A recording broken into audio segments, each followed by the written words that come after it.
Just not enough space and maybe too much on it to catch up to. San Marcos actually have two back deep to receive. Somewhat low snap, but a good kick away. Good spiraling kick out toward the 40, and it is dropped. Ball on the ground inside the 40-yard line. But San Marcos does fall on top of it. Standing back there next to Nix was Caleb Reese, the senior. And they put it on the ground, but they recover, so San Marcos have their first possession at the 38-yard line. Yeah, make sure you keep things clean if you're Torrey Pines, and especially if you're San Marcos, because this Torrey Pines team, they believe that they can pull this win off, and you're not rewarding your defense if you're San Marcos by going 3 and out and then fumbling the football away. So here, first down and 10, our first look at Crete Makahele now, who's completing 67% of his passes for nearly 1,000 yards, 989 in his first 3 games, with 14 touchdowns on the year. First possession for San Marcos. Handoff up the middle, and it will be a 2-yard gain on the opening play from scrimmage for the San Marcos Knights. Tabari Lane, his 16th carry of the year, 88 yards coming in, and a touchdown this season plus 2 catches for 64 yards. Yeah, interestingly enough, Jack, for a team that passes the ball as much as San Marcos does, they actually have 5 different running backs who have gone, I guess Jace Nix on a rushing attempt got into the end zone, but they have 5 different players who have a rushing touchdown compared to the couple of passing touchdowns that they have this season. Nix is spread out wide to the left, so 4 wide altogether to the left of the formation. Handoff again to Lane, and he's brought down immediately. An immediate hit into the backfield for Torrey Pines. Kevin Jackson and Oliver Cole into the backfield. And that's always been Torrey Pines' strong suit. It doesn't matter what kind of offense they've had, but they are always strong up front. And right there, just an ISO up the gap. And these linebackers shoot it, and there was nowhere to go for Lane but down and back. Starting lineups brought to you by Easter Seals Disability Services. Disability is not a dirty word. Say it, celebrate it, and share it. Help define disability and share your story at disabilitypride.com. 3rd down and 8 for San Marcos over the middle. Complete. It's a first down. And across midfield go the Knights. Biggest play of the contest to the 49-yard line of Torrey Pines. That one complete to Brady Pohl.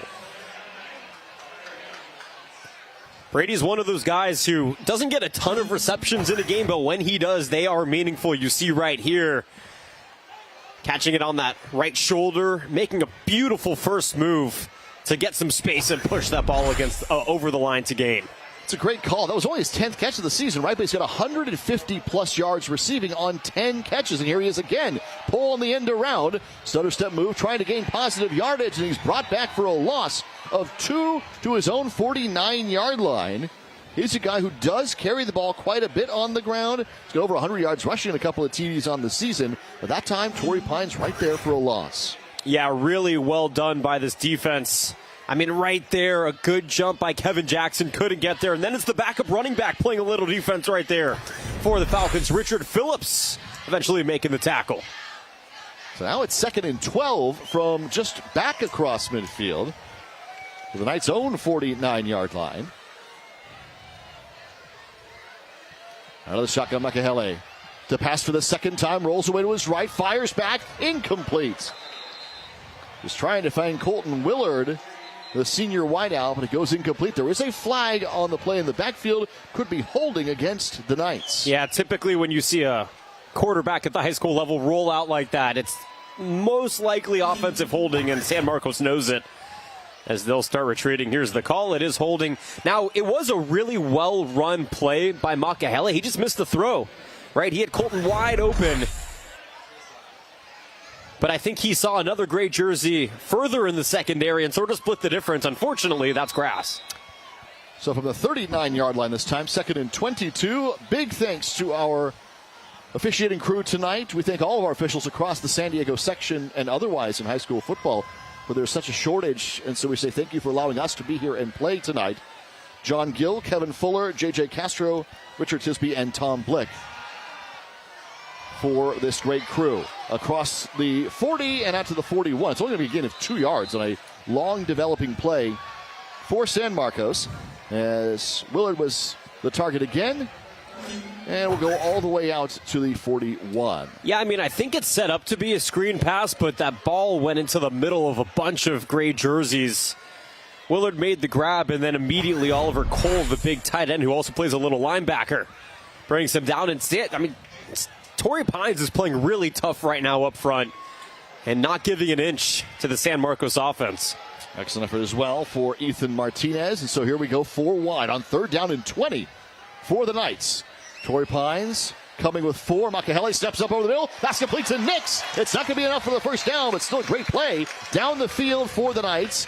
It brings them much closer to the 41-yard line of Torrey Pines. It'll bring up 4th and 2. And I think we're going to see him go for it. I mean, look at this. All the time in the world. Great block on his right side to give him that extra second. And then perfect route running by Jace Nix, one of the best in San Diego. A nice lengthy stride and a hop to make the grab and set your team up for an early 4th down opportunity, Jack. And I love the aggressiveness that we're probably going to see here. I don't think you see many hard counts when it comes to high school football. If they stay out there, they're likely going for it. 4th down and 2. From the 41-yard line, Makahele under center this time with 4 wide on 4th down. Long count. There it is, Jonathan. Now they send him out in motion. Pull. The handoff to Lane around the corner. He's got the first down. Somersaulting his way down to the 36-yard line for a gain of 5 and a first down. Oh, beautiful recognition by Lane right there. Torrey Pines clogging the middle. And the IQ and the patience out of the backfield. Look at this. Nope, not there. I'll just bounce outside where there's nobody. Get a couple of extra yards past the line to gain and keep this drive alive for my team. Expertly run right there out of the backfield. So it's Tabari Lane, who's been working often in this one, gets the first down to the 35-yard line. 6 minutes to go. No score opening quarter in San Marcos tonight. Green Makahele out of the shotgun looking to throw on first down. Pressured away to his right. Rolling toward the line of scrimmage and firing. It's complete. Downfield for another first down. San Marcos again converting. Caleb Reese this time hauls it in. Caleb Reese, one of those wide receivers with a rushing touchdown that we talked about earlier. But right here, here's the problem. I think that the defensive backs thought that Makahele was going to be sacked, but he gets out of it, and they all get caught watching, and that frees up this pocket. Reese again. This one right near the first down marker. All the way to the 13-yard line. And they are indeed going to move the chains. Look how quick they're moving now, yes. Jack. They realize that this is a very difficult front seven for Torrey Pines. If you keep them on their feet, you don't allow them to sub, they get tired. And off to Lane, stutter step move. He'll be caught, but he does gain a yard.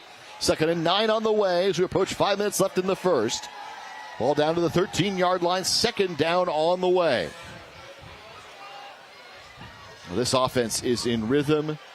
It's a high-powered one. I mentioned the average 51 points a game, and they can spread things around with so many different weapons.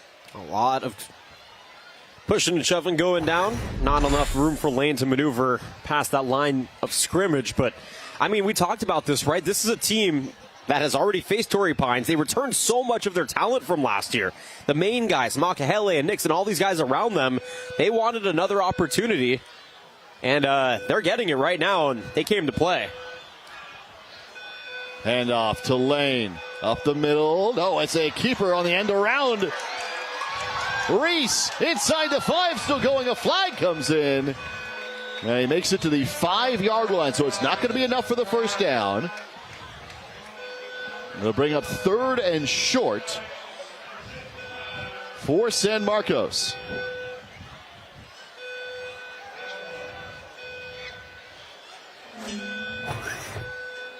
Officials are conferring about the flag. This is a really good play, well drawn out. There's so much action off the ball that eventually when the ball does find the hands of Reese, there wasn't that many Falcons who snuffed it out, but he went the long way, which allowed them to recover and eventually make the tackle.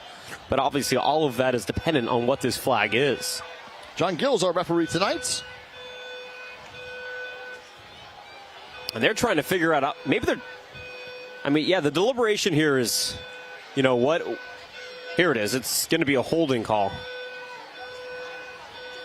on San Marcos. Yeah. So it'll be 2nd down again. Move him back.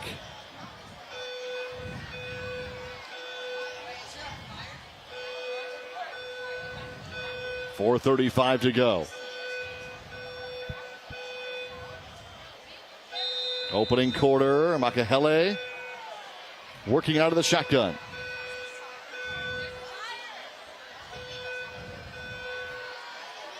Firing, looking for the end zone right at the goal line. And down at the 1. Wow. Right to the 1 yard line. It'll be first and goal for San Marcos.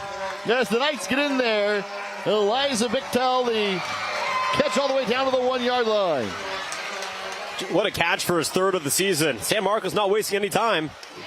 And they're going for it again on the carry. Battling down there at the goal line. And in. Let's see. There it is. Touchdown, C.J. Williams.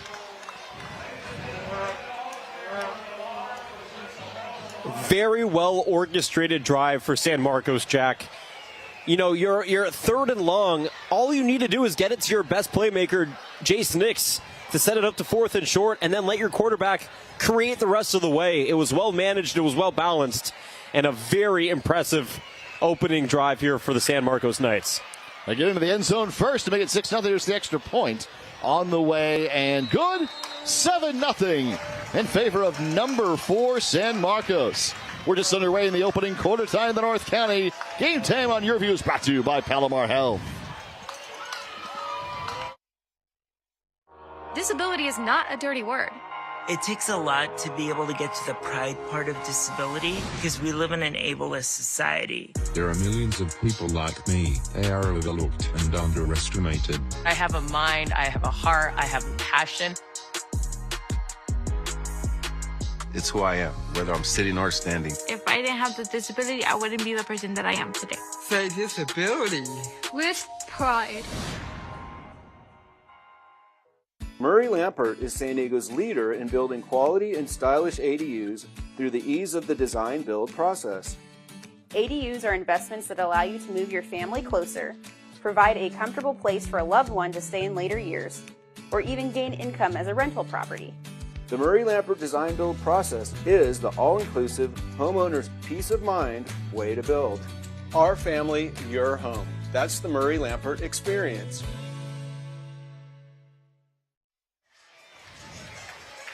7-0 San Marcos over Torrey Pines, forcing an early punt and then scoring on their first possession of the contest. And C.J. Williams carries it in for his second rushing TD of the year. And the high-powered San Marcos offense that averages 51 points a game. Their totals this season, 53, 42, and 58. The first 3 weeks, they've already put up 7 in the opening quarter. It's the highest scoring offense in the section, and you're seeing it in action on their first drive of the game. Looking for Torrey Pines to try and respond here. You know, something we should discuss, Jack, is the quarterback change that Torrey Pines underwent. You know, they had Reese Morgan, the senior, who started their first 2 games, and then they throw Rogowski out there last week, and that's where they got the win. He had 3 touchdown passes. You mentioned 274 yards, so it is interesting to see sort of an early season switch at quarterback. Zach Barker returning this one. And a flag comes in as he doesn't quite make it back to the 20, where it would have been a touchback. It looks more like in the area of a legal block in the back. Sometimes you get like a hold or illegal touching in a return situation, but I don't know if we'll see it here. It's a great return, especially using the width of the field here to try and find space. And actually, it's going to be down here on the right bottom part of your screen. There's a bit of wrestling going on, and they're going to call it holding on the return team. So Torrey Pines with the infraction. They'll have to move backward as they start their second possession with Rogowski at quarterback. The 6'6" junior is out there for Torrey Pines. They went 3 and out the first time, and now they're pushed backward because of the penalty. We've already seen San Marcos go with decent field position into the end zone first, and now a long field for Torrey Pines.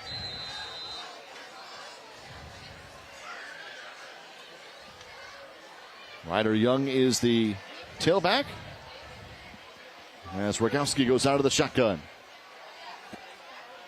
Quick throw, it's incomplete. third target of the night for Carol Norby, the tight end. A lot of short passing underneath. It goes incomplete. Yeah, and I think San Marcos' defense probably got some inspiration in terms of the toughness that the Falcons came out with their defensive line. Right there, I think that's a catch you probably have to make. I know it's a short throw, and it sort of glances off your helmet, but it is a catch I think you have to make.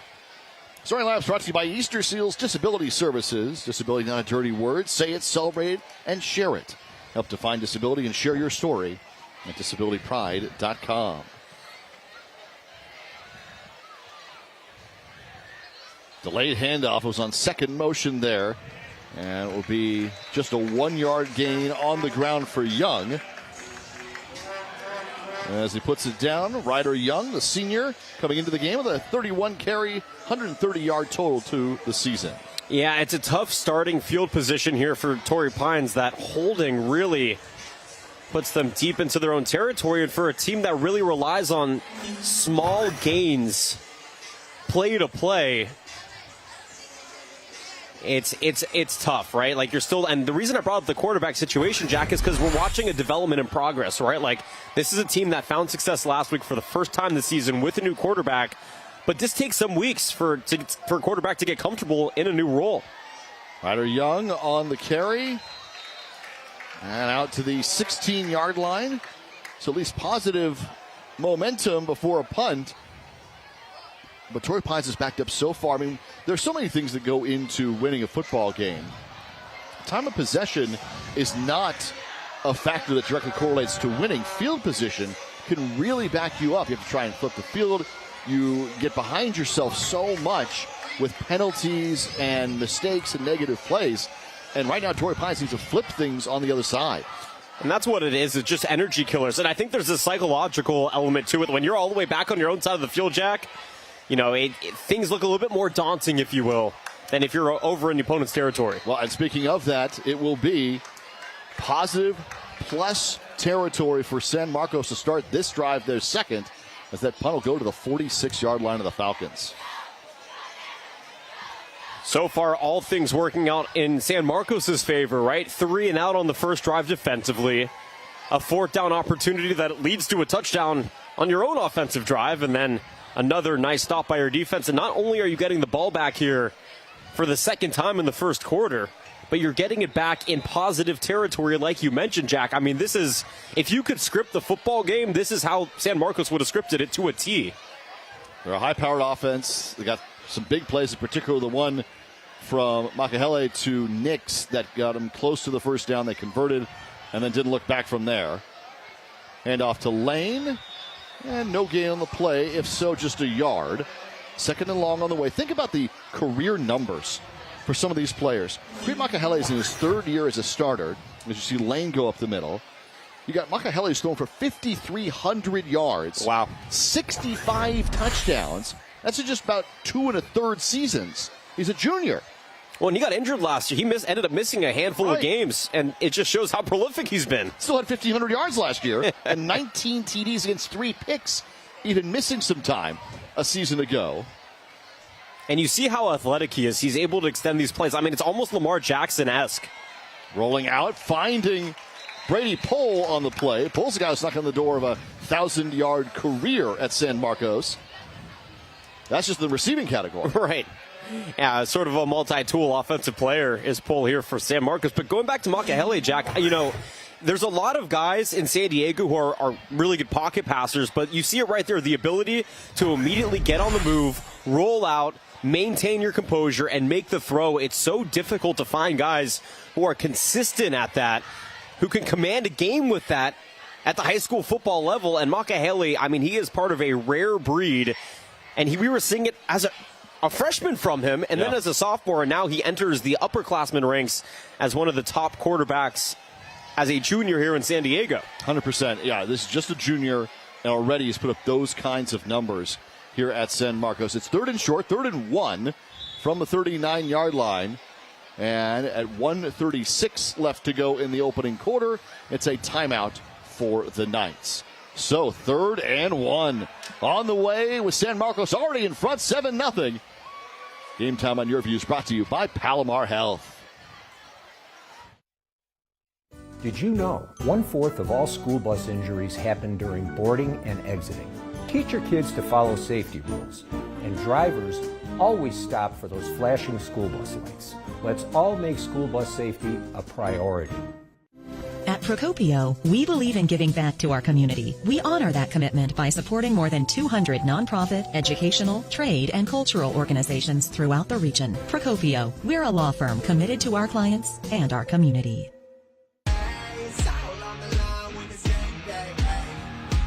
The stadium lights, the roar of the crowd, the heart and character displayed, and the brotherhood forged on the field. One play can shift the momentum. This is more than a game. It's Game Time High School football. Brought to you by Palomar Health. Champions aren't created overnight. They're created through practice, determination, and dedication. Palomar Health. Champions of healthcare. Champions for you. Game Out Near You brought to you by Palomar Health, the hometown San Marcos Knights with a 7-0 lead for the 4th-ranked team in the section. Jack Cronin, Jonathan Rifkin tonight in the North County. As the Knights have their second possession, minute 36 to go in the first. They've just used their first timeout for Tom Carroll and this number 4 San Marcos squad that already went down the field once in their opening possession to score a touchdown. Now on 3rd and 1, pass complete to Nix. Out into the flat, dances around a bit, and Nix will get down to the 30-yard line. It's a 9-yard gain and a first down for the Knights. Well, you know, Jack, Jason Nix has played some basketball in his time. And he shows it right there. I mean, look at this. Good throw. There's 2 guys. Looks like Nix is dead in the water. Not much room to maneuver. Well, let me just go a little anchor breaker stutter step as I stutter through that sentence to at least get something back here for my offense. Came into tonight career-wise, 174 career catches, 2,700 yards, and 40 touchdowns. 40 of them. He's a senior, headed to San Jose State. Makahele looking to throw. Backing up, still going. Pass complete. Waited for it, and finally, Pole came open to get the reception inside the 20 to the 19 for another first down. And it's just what they do, right? They use the run game to open up the pass game. You throw some dink passes into the flat or into some space for a wide receiver to make a play to open up for plays like that. And again, it's just this balanced offense that San Marcos has really mastered over the last season and a half. They rush to the line. Hand off. Bursting forward down to the 6-yard line is Zamar Reese, the junior running back. His 6th carry of the season, already over 100 yards and a TD. And there's another first down. It's 1st and goal for San Marcos. And this was a big talking point that we had, Jack, last week at La Jolla was depth, right? La Jolla was playing with injured playmakers, but their depth came through. San Marcos, no big injuries tonight, but they have security with the depth. You could take Lane out, and you could put in, RB2, RB3. It doesn't matter. You know that they're going to be productive. Reese again. He runs into the Torrey Pines defensive line. It's Oliver Cole who made his second stop in the backfield already in this opening quarter. It'll be 2nd and goal as they push him back to the 7-yard line. Yeah, Cole's one of the captains on this line. 6'2", 215 pounds of all muscle, Jack. And when you see a guy like that running at you, I mean, good on these offensive players for holding their ground. I'd be running as fast as I can the other way. So here we go. We'll race to a break. It's the end of the first quarter.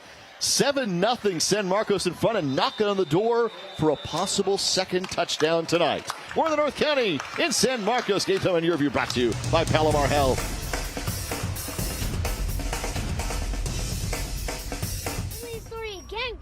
Okay, there was once a little girl who who was fearless.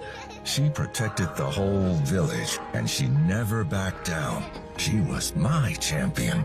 And when she grew up, she joined a group of other heroes to protect the world. The world-class medical team at Palomar Health. Because they are the champions of healthcare. Mommy! And champions for you. Sometimes people create their own perceptions of what I can and can't do. There are millions of people like me. They are overlooked and underestimated. It's my thing to feel. I don't want someone else to tell me how I should feel. People made me have different views on it, but I learned my version of autism and I embraced that. It takes a lot to be able to get to the pride part of disability because we live in an ableist society. Doesn't matter the disability that you have. You have to love it and you have to love yourself. It took me a while to understand that I'm one of a kind. I have a mind, I have a heart, I have a passion. I'm very proud to be myself. Unique. Lovable. Awesome. Kind. It's who I am, sitting or standing. Disability pride matters to me. Say disability. Say disability. Say disability.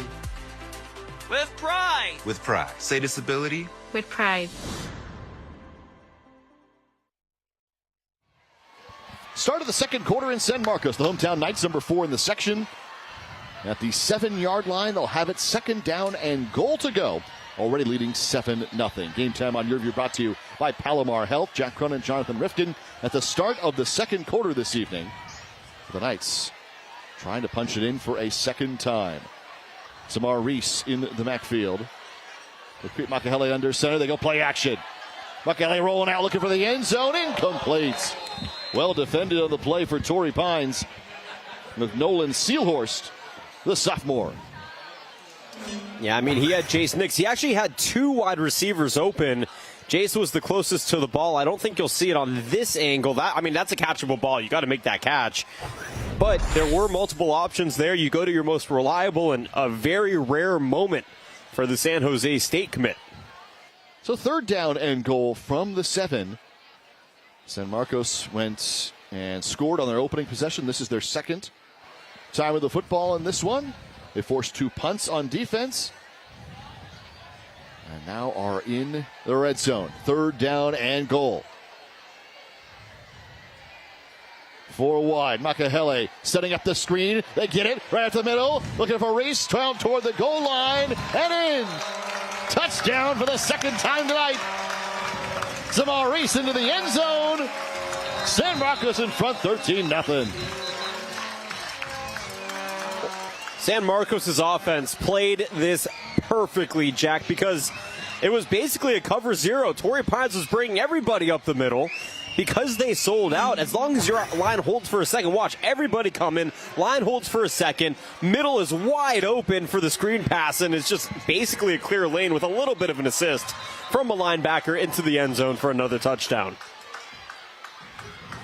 Couple of great looks at it, setting up that screen. I mean, it's such good recognition as an offensive staff here for San Marcos to know Torrey Pines is sending the house, which as long as the line holds enough to get Makahele time to release this football, we're going to have the middle wide open, and that's exactly what happened. This team went 9-3 a season ago, won 5 games the year before that, and is already 3-0. Looking to make it an undefeated 4-0 start to the year as they're up 2 touchdowns with the extra point good. 14-0 in favor of San Marcos. We're coming on back to the North County tonight. Game time on Your View is brought to you by Palomar Health.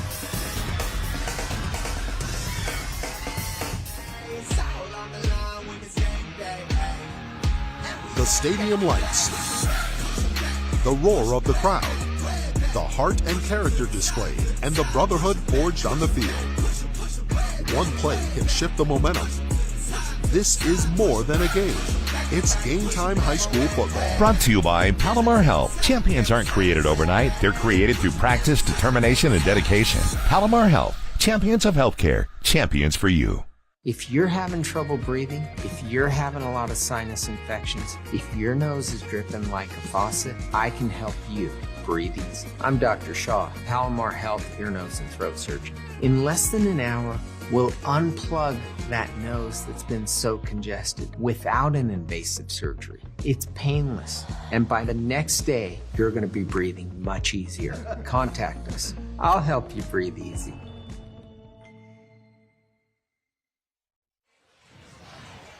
.11:48 to go before halftime, and San Marcos has found the end zone twice. As the Knights have gone on both of their possessions, scoring touchdowns and leading at 14-0. Game time on Your View brought to you by Palomar Health.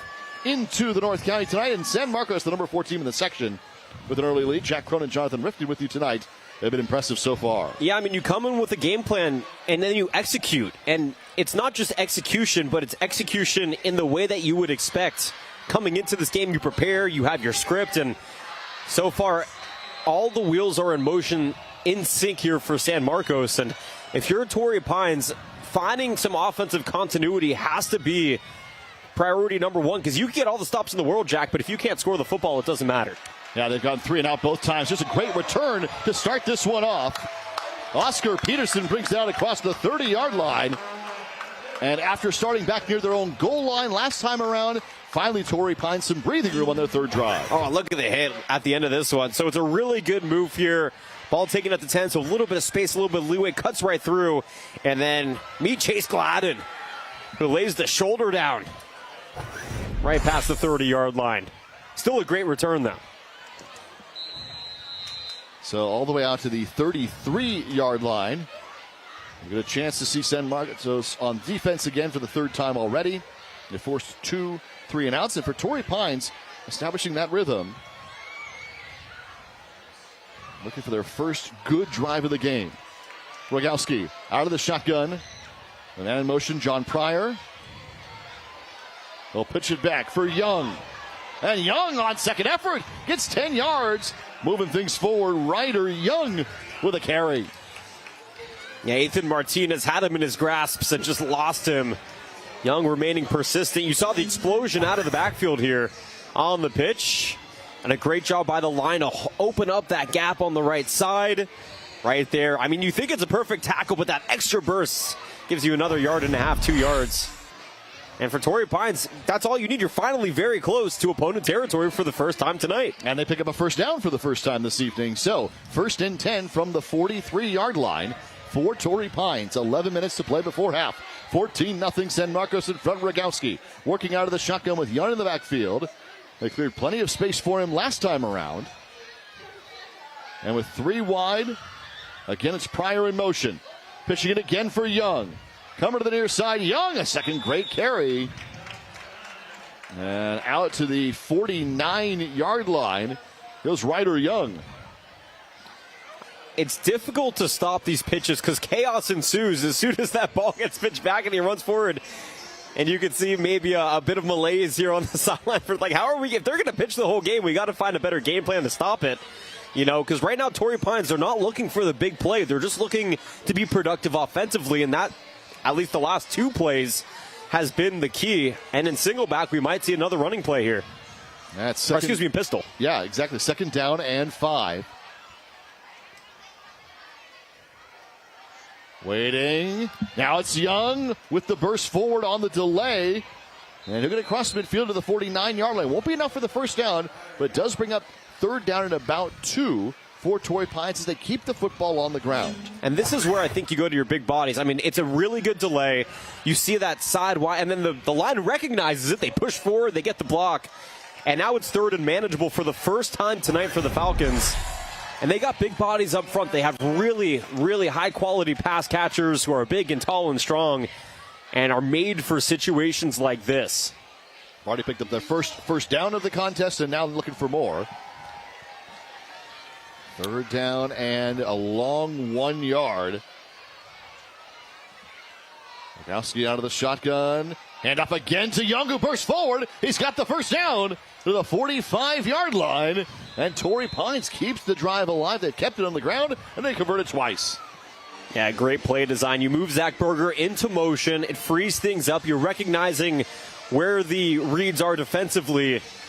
Gives the line an extra second to pick up their man and open that hole right there.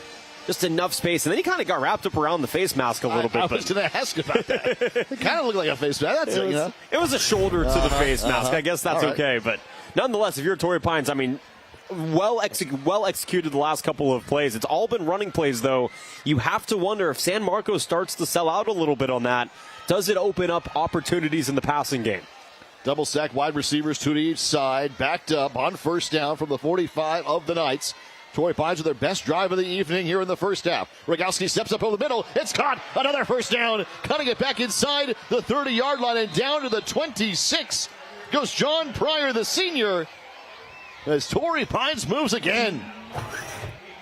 And right on cue, the running plays open up the passing game. Middle's wide open for Pryor. And that has to feel good if you're Rogowski and this offensive crew for Torrey Pines. Because finally last week against Escondido, for the first time this season, they found offensive continuity, Jack, and it was a miss for them the first 2 drives of this game. And then you sort of turn back and you're like, what did we do last week that worked? Let's just go back to that. Let's go to what we know. Don't get lost in the game that San Marcos is creating, and so far it's working on this drive. They beat Escondido 34-33 a week ago. First down and 10.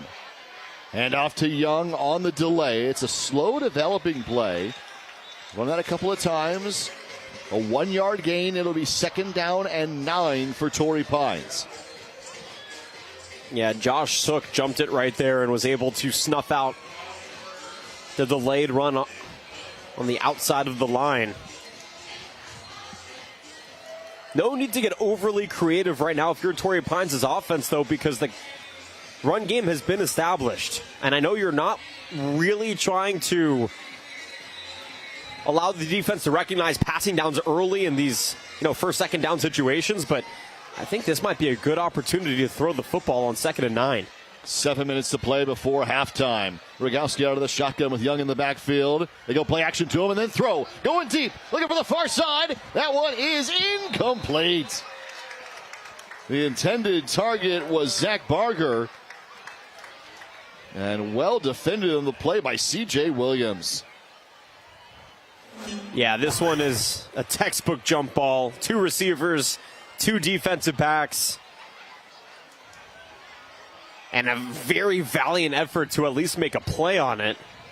Unfortunately, though, that's a tough play, man, especially when you have tall defensive backs in your area.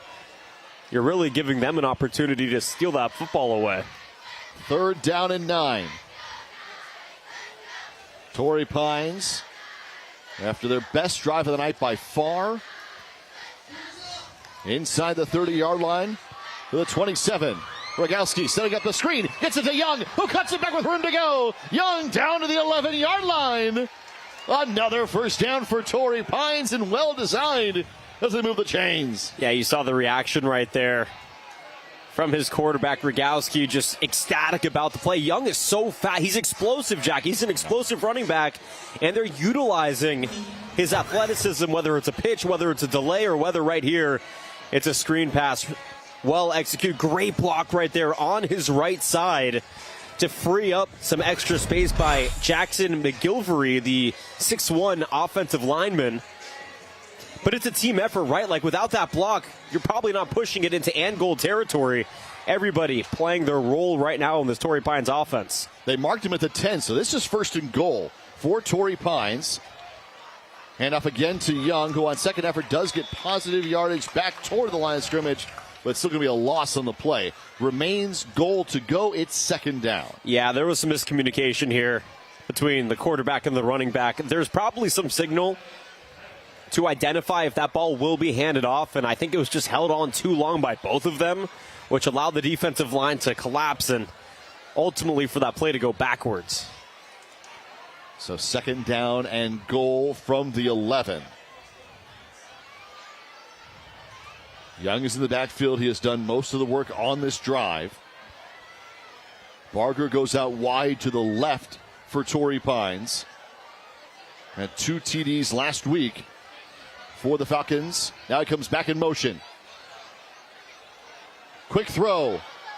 Down inside the 10. That one goes to Novi. And it will get it to the 9-yard line, but it is going to be 3rd and goal. And that's where you utilize your tight ends, though. It's maybe a little too short. Because of the delay, there's not a lot of time to get that throw off. You see right there, a half a second later, that ball's batted away or even fumbled. So luckily there was a receiver in the area for Rogowski to complete the pass to, but unfortunately it only goes for a gain of 3. 3rd down and goal. And you got to wonder, I know it's early in the game, Jack. I know we still got an entire half and some change to play. Is this 4-down territory? I say why not? I was just going to ask you that. Why not? Try twice for the end zone here if you don't get it the first time. Rogowski rolls away to his right. pressured, steps up, fires toward the goal line and in. Touchdown for Torrey Pines into the end zone. It's Novi, the tight end, who gets in. And after allowing 2 early touchdowns, the Falcons strike back. Oh, what improvisation from the quarterback right there. I mean, look at this. It feels like he's going to run out of space. The blitz is coming. His perspective is cut off. And then all of a sudden, Novi emerges from the depths, makes the grab with a man wrapped around his hips, and drags him into the end zone for his first touchdown of the season. Well done. Been big on the night here. The extra point is good. Stephen McKinney converts. And it's 14-7 with 4:22 left to go in the second quarter. We're coming on back to the North County tonight. Game time on Your View, brought to you by Palomar Health.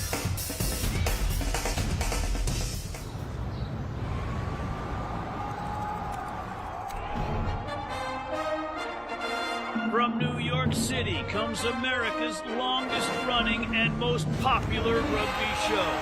The biggest names in Major League Rugby, MLR highlights, and big match previews. Rugby Wrap-Up presents MLR Weekly, made in New York City.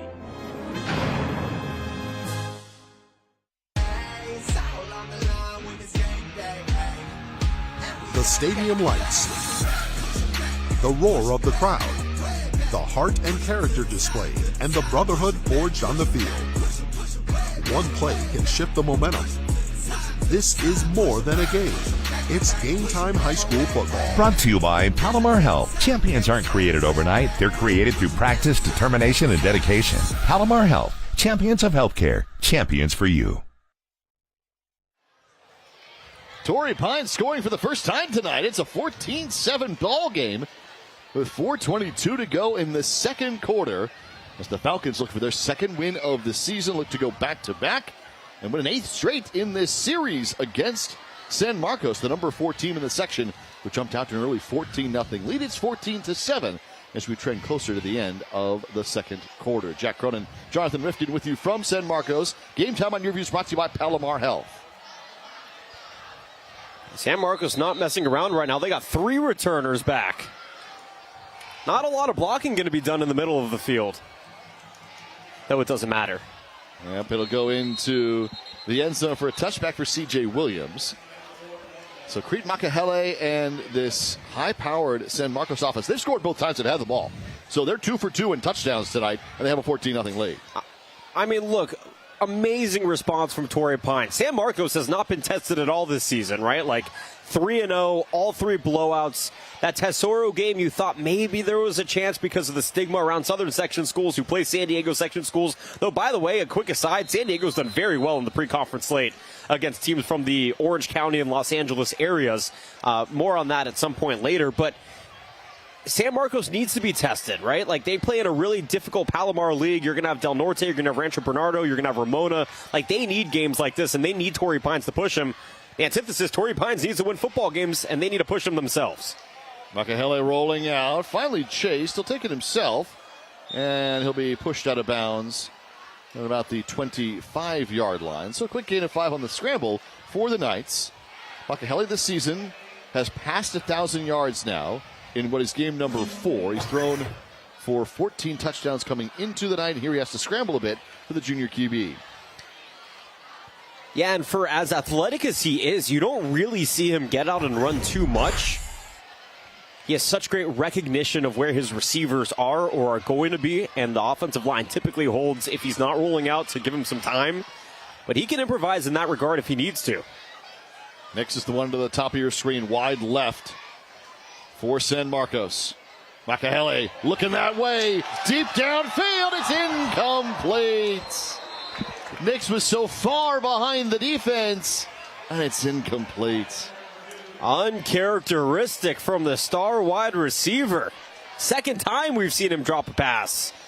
That one was maybe, let's see how far it was. Wow. I mean, he exploded off of the block. I mean, there is nobody within 5 yards of him. And it's sort of floating. I think he might have just lost it. You can see him. Yeah. sort of lost out there, wondering where's that ball going to come down. He's not going to hit him in stride, but it was there. Got hands on it. Yeah, it's almost like a balloon was attached to it. So, 3rd down and 5 from the 25-yard line. Makahele going right back to that far side. That one was tipped. It's incomplete. Batted at the line of scrimmage, and so it's going to be a 4th down for San Marcos. They'll have to punt for the first time tonight. If you're Torrey Pines, you'll take it. Who cares if he drops it or if you're the reason that he missed the football? Like, at the end of the day, a failed down is a failed down, and your defense came in and got the job done. By the way, great job, great reaction right there on the right side of the line. Active defensive lines are typically great defenses in San Diego. We saw it last week with La Jolla giving Diaz the Madison quarterback fits. Isaiah Diaz in here tonight. Torrey Pines' defensive line has been disruptive in various situations as well. Barger's back deep to receive. He'll take it shy of the 40. Across midfield immediately. Barger, and out of bounds right near the 35-yard line. So Torrey Pines, with an effort to tie this game up, will start with outstanding field position.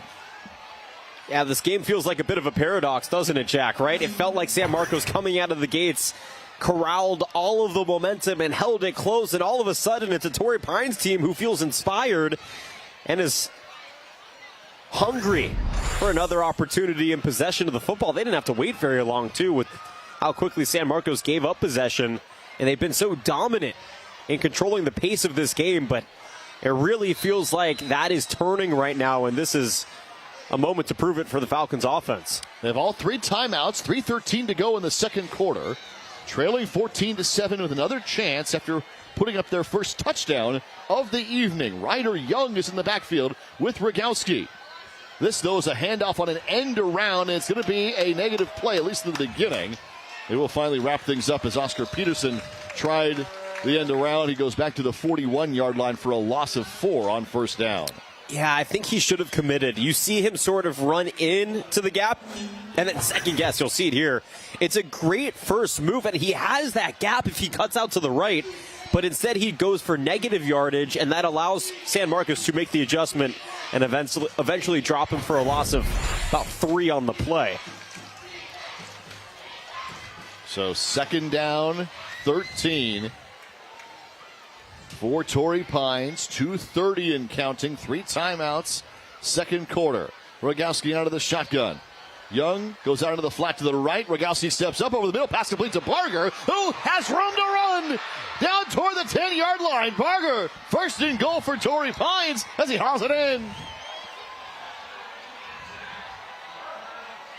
2 very impressive moments on this play. Actually, 3. Number 1 is the quarterback. I mean, look, this line holds and then it breaks, steps up, has the time. It's a bullet. And Barger shaking off the defense. And look at the speed from behind. That's Elijah Bechtel, who was able to track him down. That would have been a touchdown if Bechtel didn't hit the nitrous button right there. So all around, really well done by Torrey Pines' offense. And I think they're going to get... Oh, San Marcos gets tagged with the unnecessary conduct. That's going to put Torrey Pines just a few yards away from Pater. So the infraction moves the football all the way inside the 5 to inside the 4-yard line. It is first and goal. They come up to the line, an early whistle on some movement. And so now first and goal from the 4 with 1:57 to play in the opening half. And if you're Torrey Pines, this is where you can use the RPO option that you have. You've established draws, you've established power runs. This is your moment to use it. Rogowski and Young in the backfield. Hand off to Pearson on the end around. Trying for the 5-yard line. He's not going to make it there. That ball came loose at the end, but he was down. He's going to be ruled down. This play is dead all the way back at about the 7-yard line. And second time on this drive, Jack, where you see Peterson get the carry and elect to second guess his first move. Now, the home fans think that that's a fumble. And if I was a parent of this school, I probably would too. But I do believe that that ball was down. And Torrey Pines will call a timeout. So look right now. Look, commit right there. He chose, you see a gray jersey and you decide to reroute yourself. The problem is that even if you commit and get tackled, you're not losing as many yards as when you decommit and run backwards. And then right here, we'll see the football came out after he made contact with the ground. Great call. He was down the ground. That's the right call. Outstanding work. And so with the timeout, the minute 35 remaining in this opening half, it will be a second down and goal situation from about the 7-yard line. And I'll tell you what, Jack, the way that Torrey Pines has bounced back, incredibly admirable, because they stuck to their game plan. They recognized if we can just create a little bit, right? And it was those pitch plays. All they did was pitch the ball a couple times for some productive yards, and that opened everything up. And they got their rhythm going, and the rhythm builds confidence and continuity and chemistry, and it's this beautiful symbiotic relationship offensively. Out of the timeouts, Rogowski, shotgun with Ryder Young in the backfield. Young will get the carry. Cutting it back toward the goal line. Young battling his way in. Young, touchdown! Torrey Pines an extra point away from tying this game at the end of the first half. What a run right here. Searching for some space. Hiding behind your lineman, escaping the clutches. The ball comes out, diving back on. I mean, if your heart wasn't racing before, it is now on this. I mean, look at that. The ball comes out. Boy, I thought he was already across the line when that ball came out. But now, on the attempt, it is no good. And so it's a 14-13 lead for San Marcos. The ball fumbled right at the goal line and ruled a touchdown. So patience, power, pushing through. The ball comes out right here. But he's leaning. He's leaning. We can't tell if the ball's over. Now he does jump on it. Right. So either way, it's a touchdown. But, ooh, scary play right there. So the try is no good on the attempt. 14-13, San Marcos remains in front. Big point for the Knights right now in this game. It's huge, but the momentum has shifted from the San Marcos sideline to the Torrey Pines sideline right now, Jack. And, you know, if you're San Marcos now, I think the conversation shifts because this is where you can start to feel frustrated. Oh, we got out to this perfect 14-0 start. Our game plan was working. All of a sudden, 2-3 and outs later, we're staring at a one-point game, a game that could be tied, a game where if they converted, it would be a lead for Torrey Pines. So don't let those frustrations manifest. If you're the Knights, keep playing your game, stick to the script, and obviously, you know, if Jason Nix had caught that football, things would be very different. Nix got behind the defense. It just went off his fingertips. The kick into the end zone again. So now, a minute 28 left to go in the first half, and San Marcos will take over. Obviously, an explosive offense capable of getting down the field in a hurry behind the likes of Makahele and Nix. So we'll see what they want to do with the last minute and a half. And they do receive the football out of the halftime break. So you are going to see a 2-minute drill. The idea here is just walk away with points, right? Get into the end zone, fantastic. At least get that field goal. Go up by a couple of score or a couple possessions, and then you get the football back with momentum at the opening moments of that second half where you can try and build off of that production. Makahele with Reese in motion. Dancing away. Rolling, he'll take it himself and out of bounds at the 25. So he'll stop the clock at a minute 21 to go in the first half. Now to the 26-yard line. Second down on the way. Yeah, good recognition here from the quarterback. Not there, not there. There's plenty of space, maybe, but too many guys in the area. Brady pull, run out of bounds, stop the clock, get some production, 7-yard gain, and keep pushing forward. Second down. A minute 21 to go. Second quarter. A 1-point lead for San Marcos. Quick toss. Pass complete and out of bounds again. Colton Willard, the senior, with the catch. Now this is going to be a first down for the Knights as they move the chains to minute 14. Yeah, good job to secure that football. Richard Phillips with the stop downfield.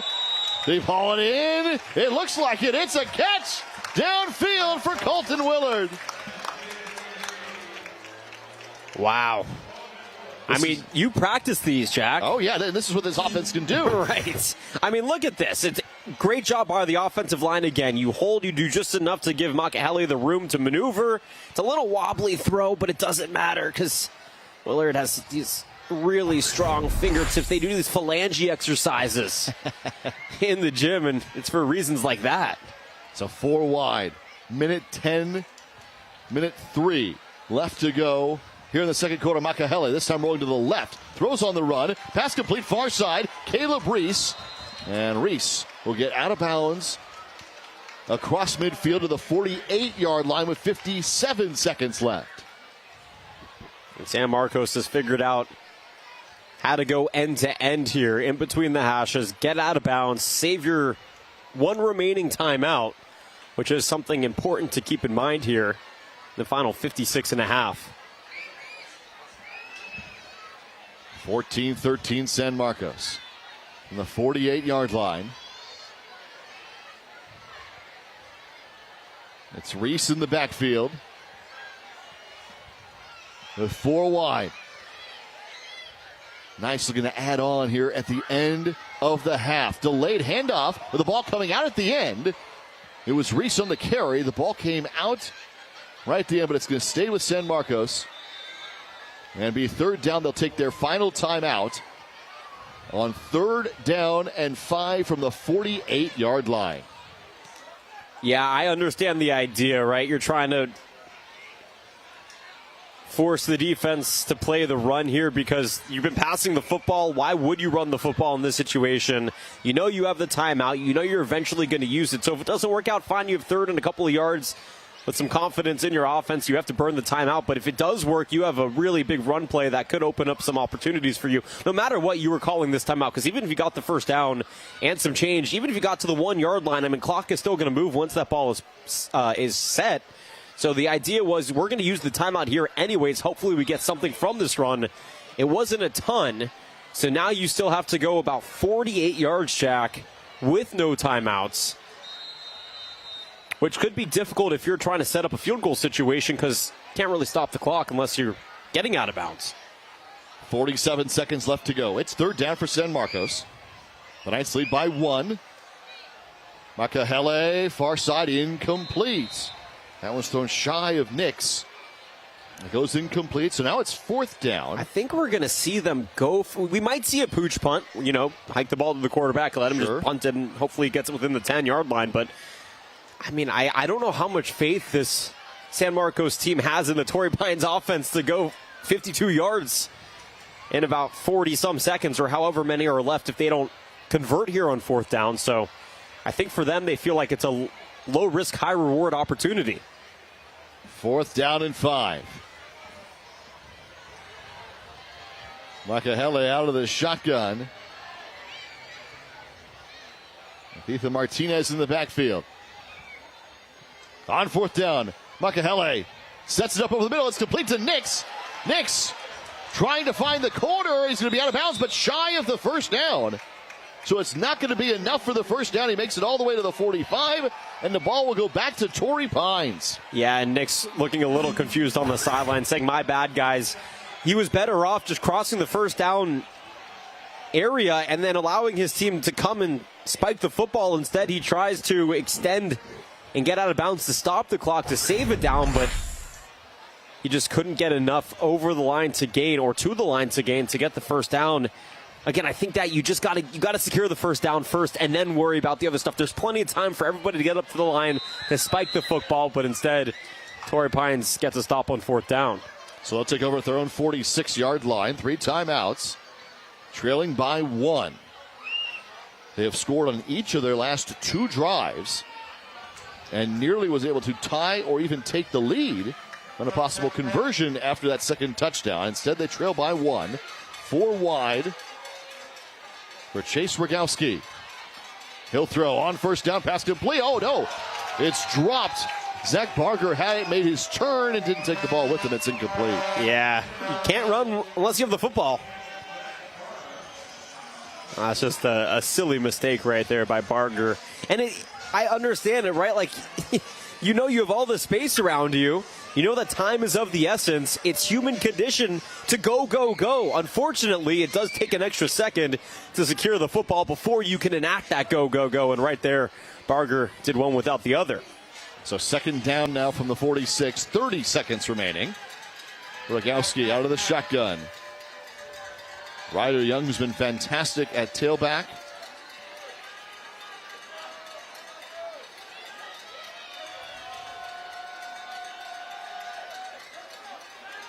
Quick toss. Pass is complete. Stephen McKinney hauling it in. Third down on the way. Got out of bounds with 25 seconds left. Across midfield to the 47 of the Knights.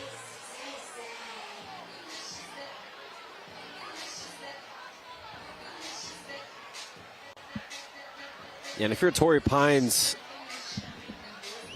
a couple more opportunities here if you can get this third down conversion to walk away with some points before halftime. Trailing by one, Rogowski. Quick toss over the middle, it's complete. Goes to the tight end, Norby, who had the touchdown the second time, and now they call their first time out with 20 seconds remaining. Yeah, so far this season, the only field goals that Torrey Pines has had were the two last week against Escondido. They were 2 for 2, but the longest was from 34 yards. So you're talking about, within the 20-yard line. The 20-yard line would be 37 yards. So that would already be the longest of the season for Torrey Pines from field goal range. So you got to think they probably got to get at least 20 more yards to be comfortable kicking a field goal. 20, 25 yards left to go to get into field goal range. 40 for a touchdown with 20 seconds left and 2 timeouts for the Falcons. And San Marcos knows that. That's why they're playing so far off these wide receivers. If you want to get a short gain and get out of bounds, fine, but we are not going to give up the big play to set up the field goal or even the touchdown. Ryder Young in the backfield. Rogowski working shotgun. Stepping up. Throwing. And a flag comes in. Was he over the line to gain? He was trending toward the line of scrimmage. It was very close to an illegal forward pass. They get the ball to Logan Banu. Yep, they're going to call illegal forward pass. So it's a loss of down and a loss of yardage. Oh, yeah. A legal man downfield and all the forward passing penalties. So it's going to be 5 yards from the spot and then a loss of down on the play as well. We'll see. You see him hesitate a little bit. That's where you got to release the ball. When you run forward like that, you run into danger territory, and that's what happened. So the 5-yard penalty. Torrey Pines with 11.5 seconds left to go. That cost him 9 seconds as well on the penalty. Rogowski. Pass is complete, but only back to the original line of scrimmage. And that's going to be it for the first half. So 14-13. San Marcos in front. The Knights striking twice, then giving up 2 TDs. The Falcons nearly coming all the way back. Yeah, it's been an inspirational performance from Torrey Pines. It felt like San Marcos really had the game in their grasp early on with those first 2 drives, turning into touchdowns. But then the Falcons soared into the end zone 2 different times and played some really reckless defense to give the Knights fits offensively. You got to feel pretty good if you're Torrey Pines going into the half. Yeah, you'd like to get maybe 1 or 2 opportunities back. If you're San Marcos, find a way to get Jason Nix the ball in a way he's comfortable, and you'd probably have 1 more touchdown on the board. So we've reached the half here in the North County. It's a great one after our first 2 quarters, as the Knights lead by 1, 14-13. We're coming on back. Game Time on Your Views brought to you by Palomar Health.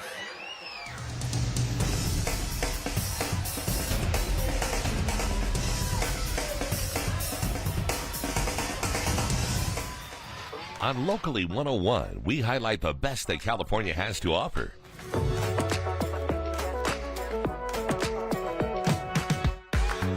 Join us for the adventure. Meet interesting people.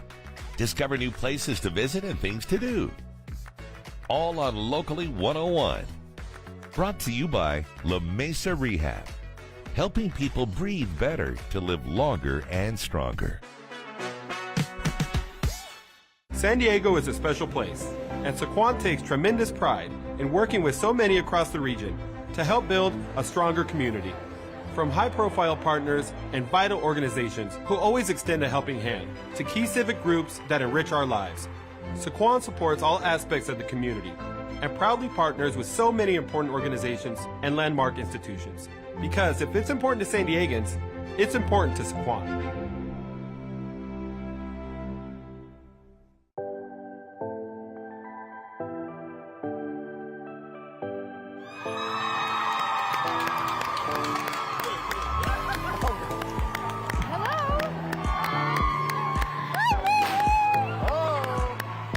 Introducing San Diego Teacher of the Year!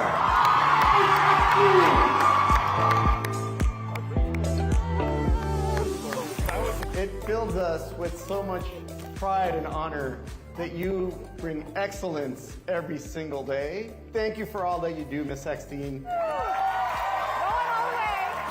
I wouldn't be able to be here without such a supportive team. And I want to say thank you to all of you. Thank you, much gratitude and reciprocity. Thank you so much. All right, let's hear it from Miss Eckstein, Teacher of the Year!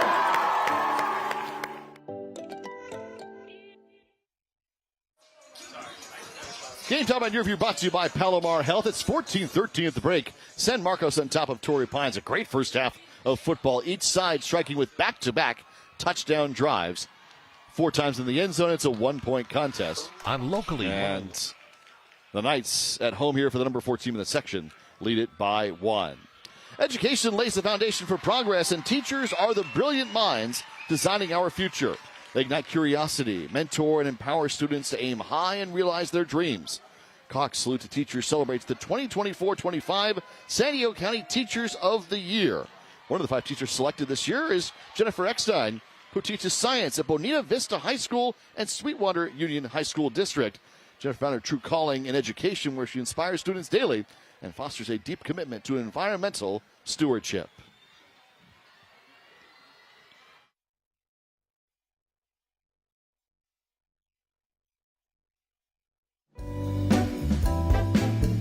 My name is Jennifer Eckstein.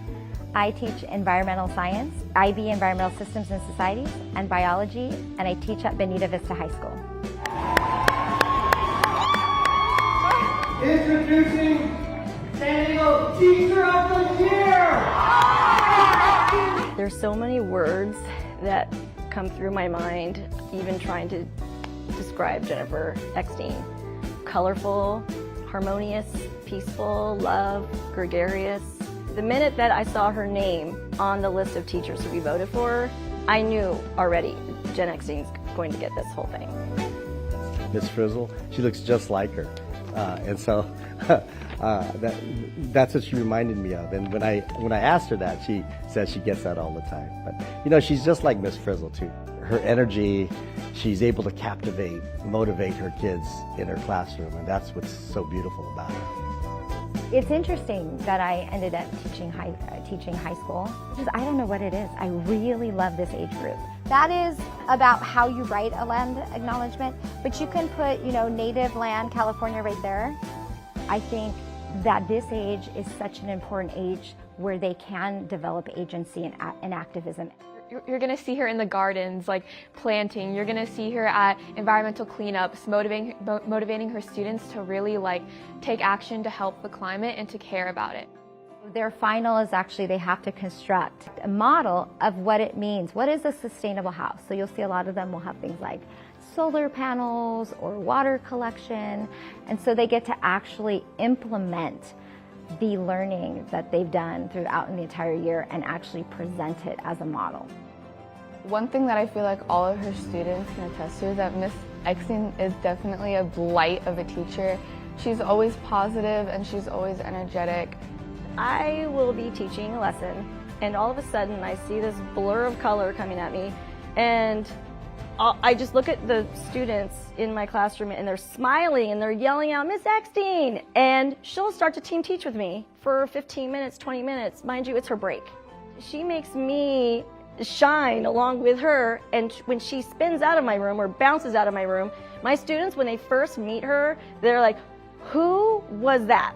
And then the kids, that was Miss Eckstein. I hate to use the expression, but carpe diem, seize the day. I really believe in that motto, that you go out every day and you be the best that you can be. All of you invoke positivity, you're inspirational, and like I said, I just didn't win this. We won this for Benita. So go ahead and give yourselves a hand. You guys helped me.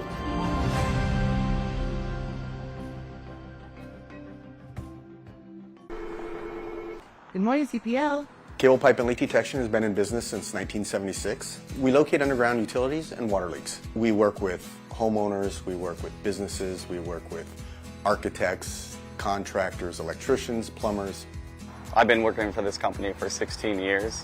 You know, it's a family-owned company, which means a lot because the owners, you know, they care about the employees. As we've grown, you become more thankful, I think, for what you've got, and I think we're now in that process where we want to give back a little bit more. It's important to work for a company that volunteers their time to the community and different services. Not only do you get to go to work, but you get to help out people. Their core values really mirror institutions like the Boys and Girls Club do and provide for the community. And they do it with an open heart. And they do what they do with very little recognition.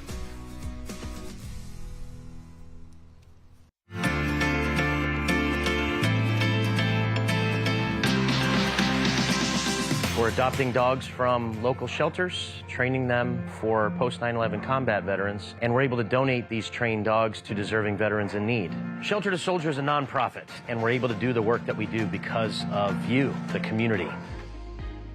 Brought to you by Honor Buick GMC in National City. Honor is more than just a word. It's the way we do business. Many veterans suffer from respiratory conditions like COPD, asthma, and other lung conditions, which may worsen after discharge. At La Mesa Rehab, our specialized pulmonary rehab with cutting-edge treatments helps you reclaim an active, independent life. Get the care you deserve with quick appointments, compassionate staff, and dedicated support for veterans. La Mesa Rehab is part of the Veterans Community Care Network. Ask your doctor about La Mesa Rehab today. Back here in San Marcos tonight, 14-13 is your halftime score. Each of these teams with 2 touchdowns. It's just a misconversion. That is the difference in our contest tonight as San Marcos leads Torrey Pines in what has been a great first half of football here in the North County. Alongside Jonathan Rifkin, I'm Jack Cronin here this evening. Been a great first half of football with 4 combined touchdowns. Tale of 2 completely different teams at 2 different variations of that first half, right? You have the San Marcos team who comes out with a script that they play to a T, and then you have Torrey Pines down 14-0, backs against the wall, all caution to the wind, and they respond by utilizing the running game and athleticism to open up opportunities for their wide receivers and their tight ends, which eventually led to a touchdown. And then you come back, you get a stop, and you do it all over again. Unfortunately, the failed conversion makes things a little bit more difficult, but if you're Torrey Pines, I think you're pretty happy with how you were able to respond after being down 14-0. It's a great call because, you know, early in this contest, it looked like it was all San Marcos, the first part of this game. Torrey Pines responded defensively and then with 2 touchdowns. And, of course, it happens with an assist, right? Jason Nix twice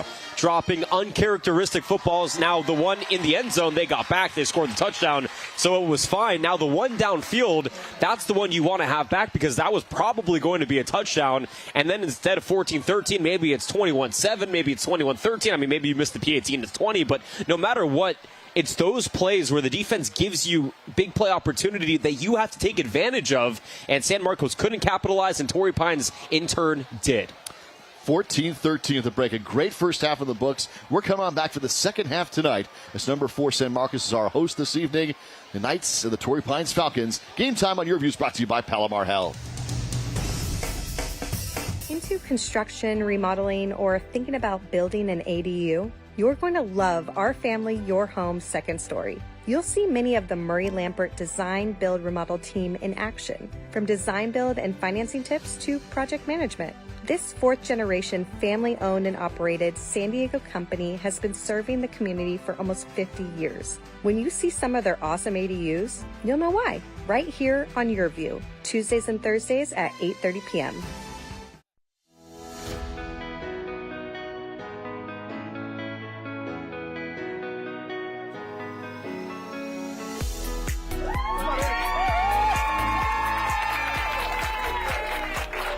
All right.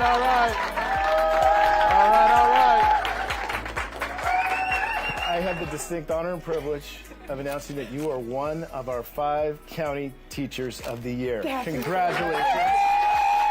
We appreciate you. You're an amazing teacher. This is a well-deserved award. Thank you so much, Mr. Barnes. Thank you. That's amazing. This is really, really special. So thank you. And you're the reason I do this, and why I'm still in the classroom and not. I know you do a great job, but like this is where I need to be with you all still, and it means the world. And the work we do is so important that any kid knows they can do calculus. Thank you all so much. Awesome. Amazing. Thank you. Yes.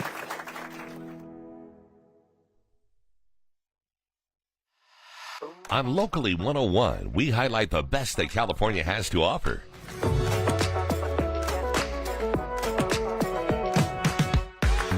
Join us for the adventure. Meet interesting people. Discover new places to visit and things to do. All on Locally 101. Brought to you by Cable Pipe and Leak. Since 1976, the company contractors trust for underground leak detection and utility locating. Visit cpldetection.com. Tell me the story again, Grandpa. Okay, there was once a little girl who who was fearless. She protected the whole village, and she never backed down. She was my champion. And when she grew up, she joined a group of other heroes to protect the world. The world-class medical team at Palomar Health. Because they are the champions of healthcare. Mommy! And champions for you. 14-13 San Marcos at the break over Torrey Pines. A great first 2 quarters here in the North County tonight as we get set for the second half. Game Time on Your View is brought to you by Palomar Health. Champions aren't made overnight. They're created through practice, determination, and dedication. Palomar Health, champions of healthcare, champions for you. And by Easter Seals. Disability is not a dirty word. Say it, celebrate it, and share it. Help to find disability and share your story at disabilitypride.com. Well, Jack Cronin and Jonathan Rifkin back with you at San Marcos High. A great venue, a great campus, and a wonderful host this evening with an outstanding crowd on hand for this one, which has turned into a great battle in the first half. Early on, San Marcos, and then Torrey Pines came right back.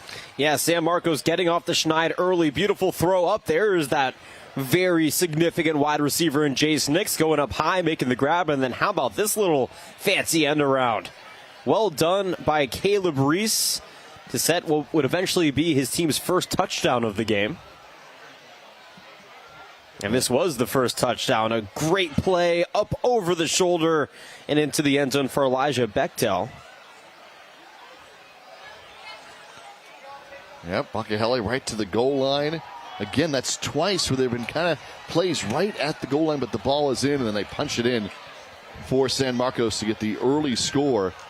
So the Knights really control the first part of this game. Yeah, and you see it right. I mean, a multi-utilization offensively. You're utilizing your skill positions to a T. Jace Nix right there. This time the other way. It's a screen pass as the defense sold out to the blitz up the middle. That freed up the lane that Zamar Reese utilized to get to the end zone. Again, just a great job scheming for a cover zero defensive play. But Torrey Pines down 14-0, didn't have anything going their way. They punted a couple of times. Starts on special teams, they get the comeback going. Yeah, and then it was the pitch plays, right? We talked about how this opened up the game, and riding the athleticism of Ryder Young. 5'10", 185 pounds of pure speed, back-to-back pitches.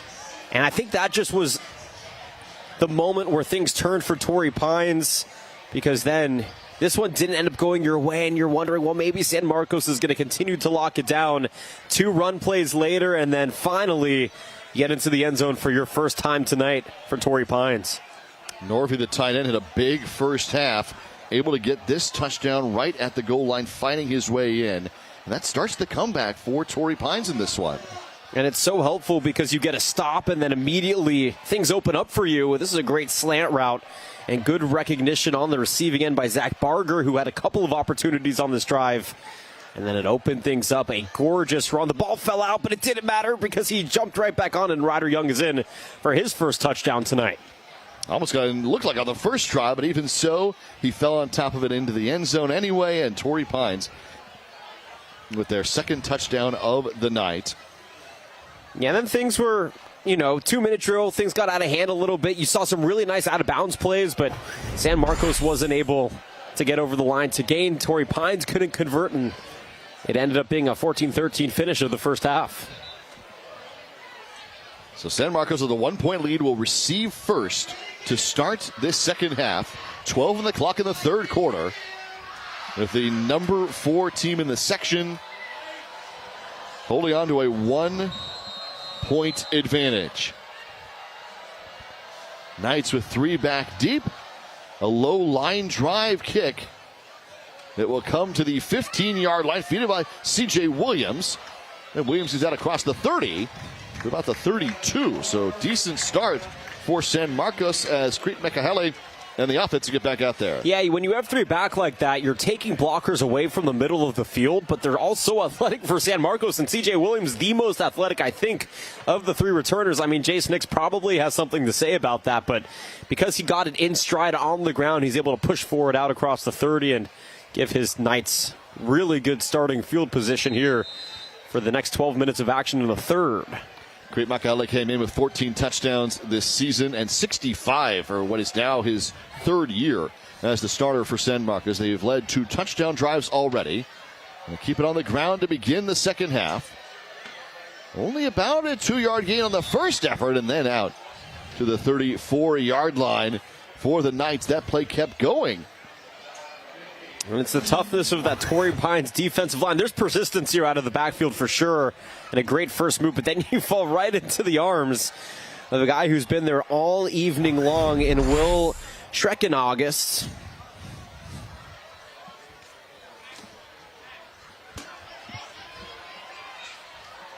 But still a pretty nice gain here on 1st and 10.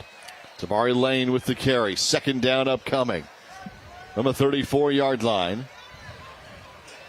Mekahele getting the play call in, changing it, working shotgun. On a 2nd and long. Again to Lane. Good hole opening up across the 40, and he's got the first down for San Marcos.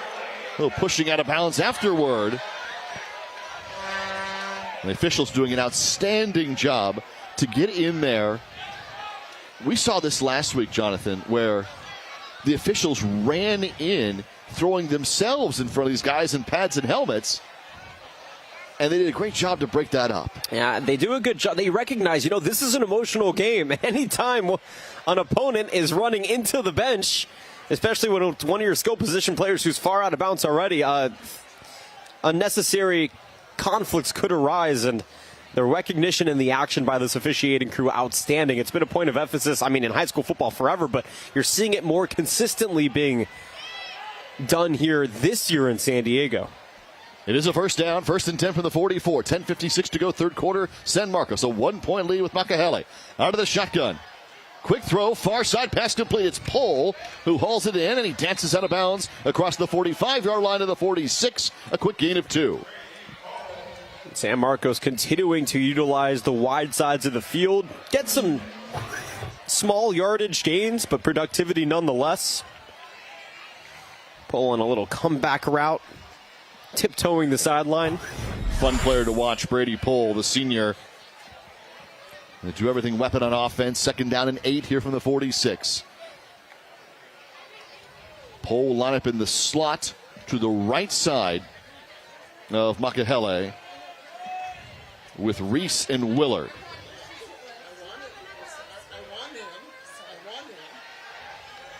Rolling away, Mekahele, pass complete again to Pohl.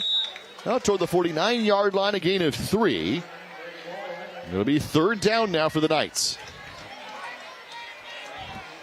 And Torrey Pines has really forced San Marcos' offense to reduce the size of the field. Before, it was a lot of big play yardage, or big yardage chunks, if you will, gained by San Marcos. That was back in the first, and some adjustments have been made to clog up the middle and really force San Marcos to utilize the wide sides of the field, and it's really worked for Torrey Pines defensively. San Marcos really sort of a end zone to end zone type of team, and not necessarily a sideline to sideline type of team, but they're being forced to play out of their element offensively right now. Third down and 6 from the 49-yard line.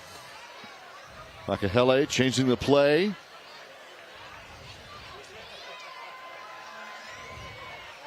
And there's movement up front. It might have been Colton Willard, the wide receiver, who took an early step. Yeah, Richard Phillips totally baited him there, because Phillips gave himself some time on the far side.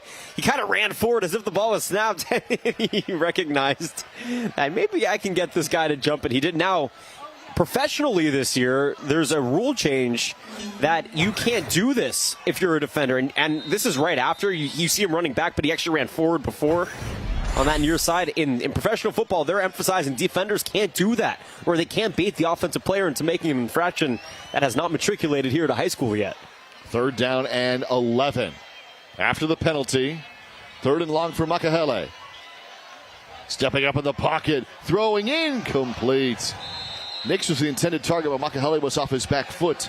Incomplete. It'll be fourth down. They'll have to punt. Yeah, you could see the hesitation. He was waiting for Nix to pull out into the space, and the timing was just off. You'll see right here, there's the hesitation, and then he releases it, but Nix still too far behind in the route. Couldn't catch up to it. Yeah, it looked like he was going to throw on that very first step forward, but then he didn't. He then took a step back, and that's when the throw came. So 14-13, it's a 1-point lead for San Marcos, but a punting situation means Torrey Pines get the football back. Kick is away. Barger back deep on the return across the 20 and the 25. Zach Barger on the carry out to the 33-yard line. Decent start for Torrey Pines. They have struck twice in this comeback effort, only missing on a conversion late. And so they will get to the 33. Yeah, you could hear the special teams coach just saying, "What are you doing catching that ball, running backwards towards your own end zone?" But Barger, so athletic. Able to make something out of nothing, crossing the 30, giving his offense good field position in their opening drive of the second half. First down and 10 from the 33. Torrey Pines with Chase Rogowski. Pryor, the man in motion. They'll pitch it back. It's Ryder Young. And Young to the 36-yard line.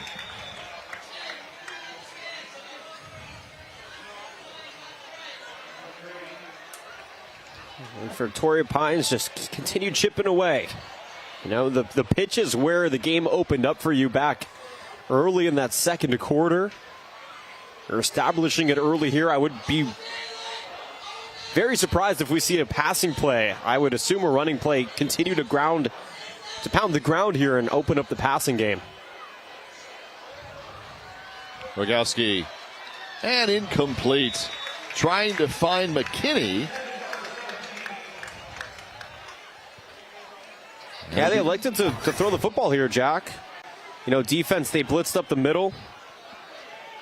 And that's a catchable ball. Maybe a little bit off center, but as a wide receiver, you should be able to adjust with nobody around you. And Stephen McKinney cannot reel it in. And now if you're San Marcos, you're anticipating probably a shorter pass on third and about 7. Yeah, so third and 7. 6. And it's a long 6. 6.10. From the 36-yard line. 8.5 to go. Third quarter, they set it up for the screen. It's Young. And he'll be stopped immediately. A flag comes in right near the 40-yard line. Yeah, Young got lit up right there by Zamar Reese, his running back counterpart on the other side, who plays a little defensive back. And they're going to pick up the flag. So no penalty on the play. And that means a punt for Torrey Pines. Yeah, they're too deep in their own territory to think about going forward in a close game early in the third quarter. I know we like to fantasize about all these aggressive opportunities, but it's not happening here for the Falcons. I like the idea, though. You assume the defense is going to blitz. They actually don't. They drop a linebacker back into coverage, and then a great job by Elijah Bechtel, who had that earlier big tackle on special teams, getting it done again. Nix was back deep to receive. This one's going to go all the way toward the goal line. Torrey Pines downing it at the 2. What a play on special teams by the Falcons, and McKinney comes up with it. Yeah, perfect special teams execution right there. Great snap, great punt. And then the coverage just allows it to roll softly out to the 1 yard line, where you force San Marcos to start in the most difficult spot that you can here in the game of football. So in the first half, you recall, Torrey Pines was the one who was losing that field position battle. But after they kind of got themselves out of their own goal line, they flip things on San Marcos now. I mean, that is a booming punt. If you're Torrey Pines, you're okay punting the football sometimes because you got a cannon with a foot connected to it, punting that football away. Nice job by McKinney to get down there and corral it shy of the goal line as well. So San Marcos starting from the 2. First down and 10. Makahele will come under center this time. And he rolls out to throw. Pass is complete. And they'll make it out for a first down. About the 12-yard line. Nice conversion to get free of the end zone to Colton Walker. Yeah, you know that Torrey Pines is trying to bring linebackers into the backfield, and Makahele so good rolling out. He doesn't even wait. He knows that the wide side of the field is going to be open for him, and that'll give him some time to operate, get wide receivers moving with you. And right, there's no white jerseys around. Everybody's on the far side of the, or I guess on the short side of the field, and San Marcos able to catch a break there to get the 9 yards back. On the ground, and not much there. No gain on the play. They actually had it as 2nd and 1, so they did not give the Knights the first down, and Lane gets the carry here, but that's not going to be enough for the first down either. So this is 3rd down and less than a yard. Yeah, I'm not sure what happened here, Jack, but it felt like Torrey Pines, now they got the stop on 2nd and 1, but there was some confusion, and they weren't set, and now we're going to have an official timeout. Yeah, measurement. So the chain gang is going to get to come out. This is why we cannot incorporate AI first downs into our football, because the chain gang needs to be featured. It's for moments like this. Now, we love the chain gang anyways because it's an incredibly difficult job that nobody ever talks about. But we live for moments like this. So get an old school measurement. Bringing the chains out.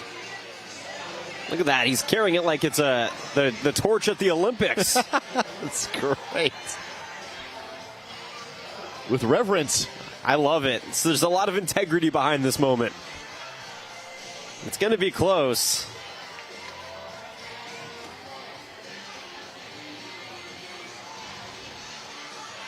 That's a first down.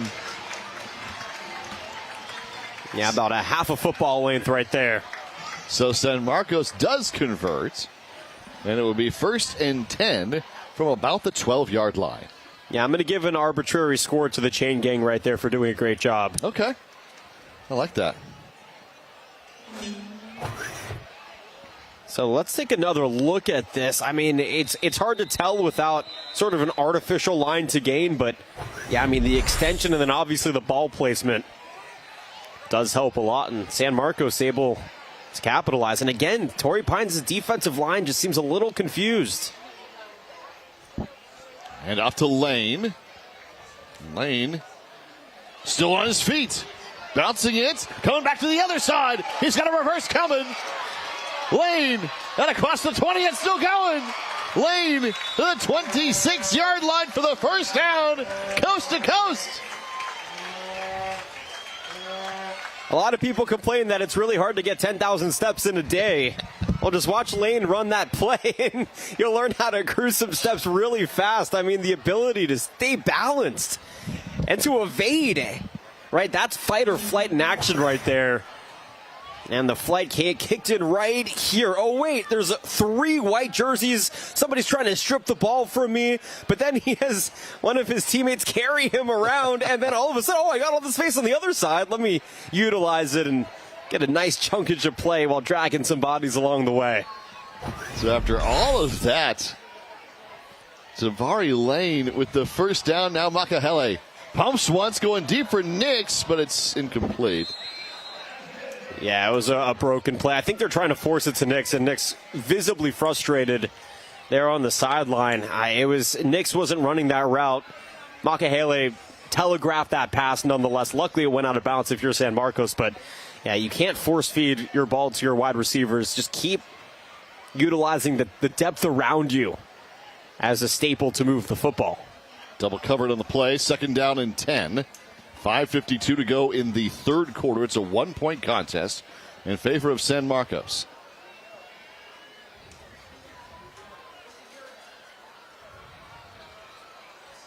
Makahele. Double fake. Out to the far side. Pass is complete to Reese. And Reese gets out to about the 28-yard line. Only a gain of 2 on 2nd down. So a long 3rd down conversion coming for the Knights. And things getting a little chippy out there. Oliver Cole came out from the bottom of the tackle. The officials had to step in. This is the difficult part about playing a game like this where you're rolling out and using the far side or the wide side of the field is there's a lot of yardage that you even have to go before you get to the line of scrimmage, and then you still have to move 7 or 8 yards to get to the line to gain, and there's just too much space and too much time for Torrey Pines to close the gap and really limit the damage done to a couple of yards. 3rd down and 8. 5:05 remaining in the third quarter. Nobody has scored yet in the second half. San Marcos still leads by 1. It was our halftime score. Pohl moves back in motion in front of the quarterback. Ends his run in the backfield on 3rd down and 8. Makahele waiting, throwing out deep. Pass caught for the first down. Called in by Colton Willard. That's a first down for the Knights. Frame it and put it in the Louvre. Look at this. Time, pocket collapsing, pull the trigger. You know exactly where your wide receiver is going to be to a T. Beautiful throw. This one, though, is incomplete, dropped.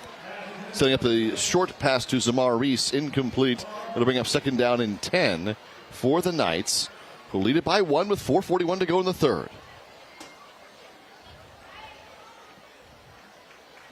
Yeah, that's been the MO for San Marcos tonight, is really impressive moments. Just sort of marred by little mistakes here and there. And right there, I mean, there's 6 yards maybe to gain out of that, and unfortunately it turns into a 2nd and 10 instead. 4:41 to play in the third. Makahele under center this time. And movement. Got a penalty coming on San Marcos, 5 yards, 2nd down and 15 on the way. Yeah, both sides of the line, judges got that one. It's a lot of movement out there. San Marcos is trying to keep things a little tricky, a little off-ball movement, get the defense out of position, open up the opportunities there, but got to be in sync to do it, and right there just wasn't.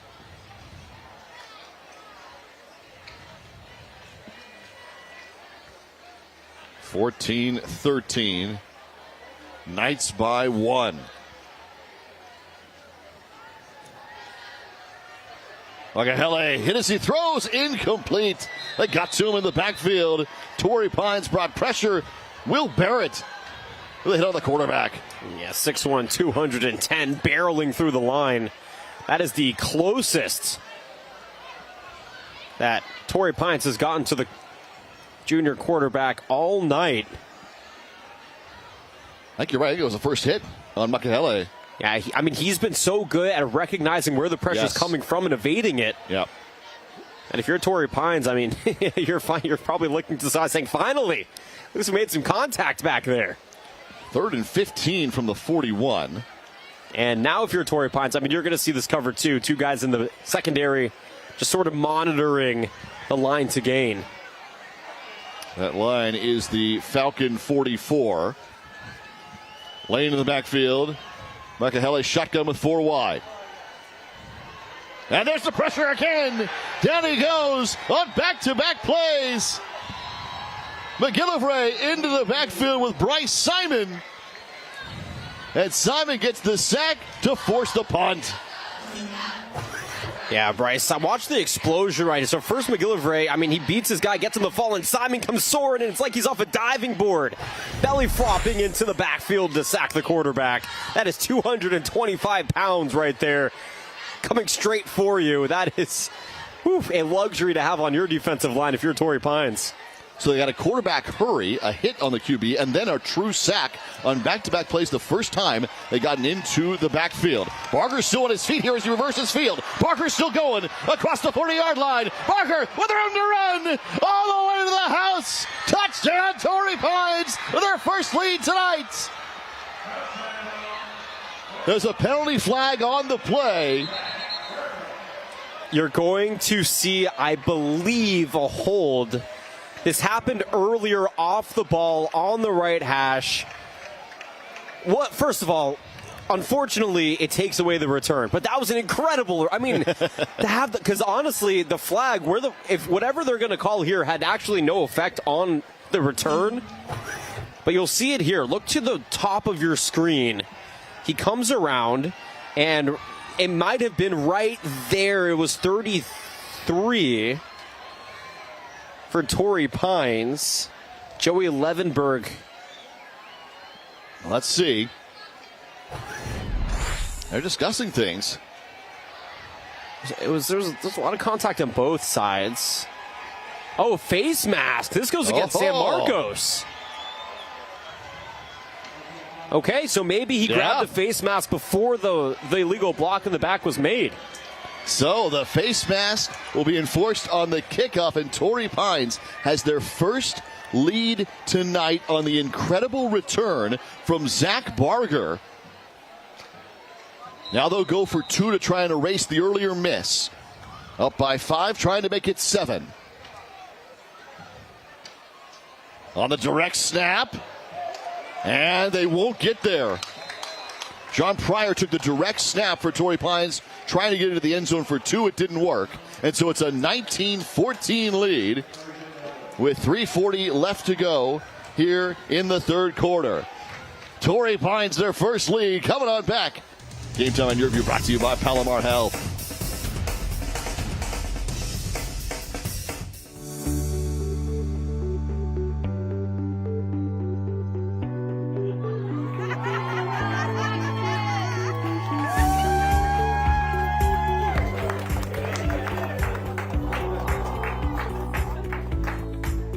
I have the distinct honor and privilege of saying that you are one of our 5 county teachers of the year. God. So congratulations. I am so honored to work side by side with Mrs. Levine. I am just so happy for you because you deserve this. Thank you.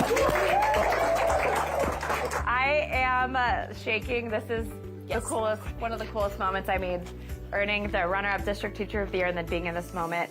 I do it because these are the beautiful miracles in my life. I love you all. I love what I do, and I'll just keep doing it with a smile and the heart. So thank you. Yeah. 19-14, Torrey Pines with the return from Zach Barker to get into the end zone. Their first lead this evening on the road, looking for just win number 2 on the campaign.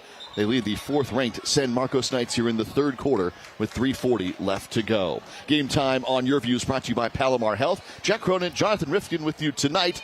And joining us here in the booth, man will be calling next week's contest for us. Drew Ferris joins us here in San Marcos this evening. Drew, we appreciate the time. What'd you think about that return for Torrey Pines? That was very electric return. It was awesome to see a special teams play.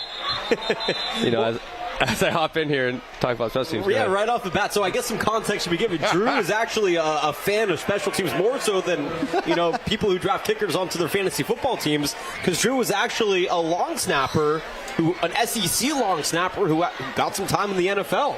Played at Florida and then in the NFL.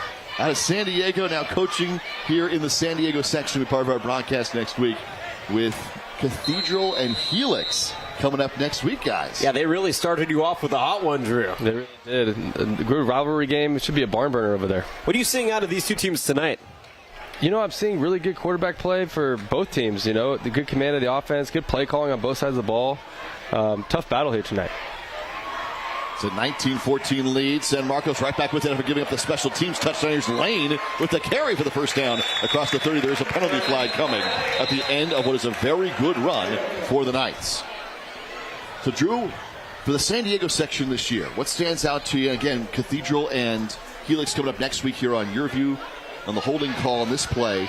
What stands out to you as we reach week number 4 for the San Diego section? Yeah, it's early in the season. You know, you've seen a few blowouts, but a few competitive games. You know, I think as a whole, you're going to see a lot of coaching changes. Teams get better as the season goes on. You know, players are going to mature. They're going to learn to play together. Better timing on the offense and receivers and quarterbacks. So I think we're just going to see better ball as we continue here in the fall. Would you see that? Drew's really good at pinpointing little things on the play. Right there, you see the hold, you catch it. Actually, I didn't catch the hold. I didn't see that one. That's because we were distracting you with our punitive questions. Interrogation. First down and 15 off of the penalty for San Marcos. Makahele, pocket collapsing, down he goes. Again into the backfield for Torrey Pines. Will Barrett for the second time, and now a penalty flag comes in late after what is a second sack and third hit on the QB in just the last few plays. Yeah, Torrey Pines has worn down this defensive line, and Makahele is not getting the quality and the time that he had in the pocket in the first half. And he took a huge hit right there, and I think we're going to see some excessive celebration.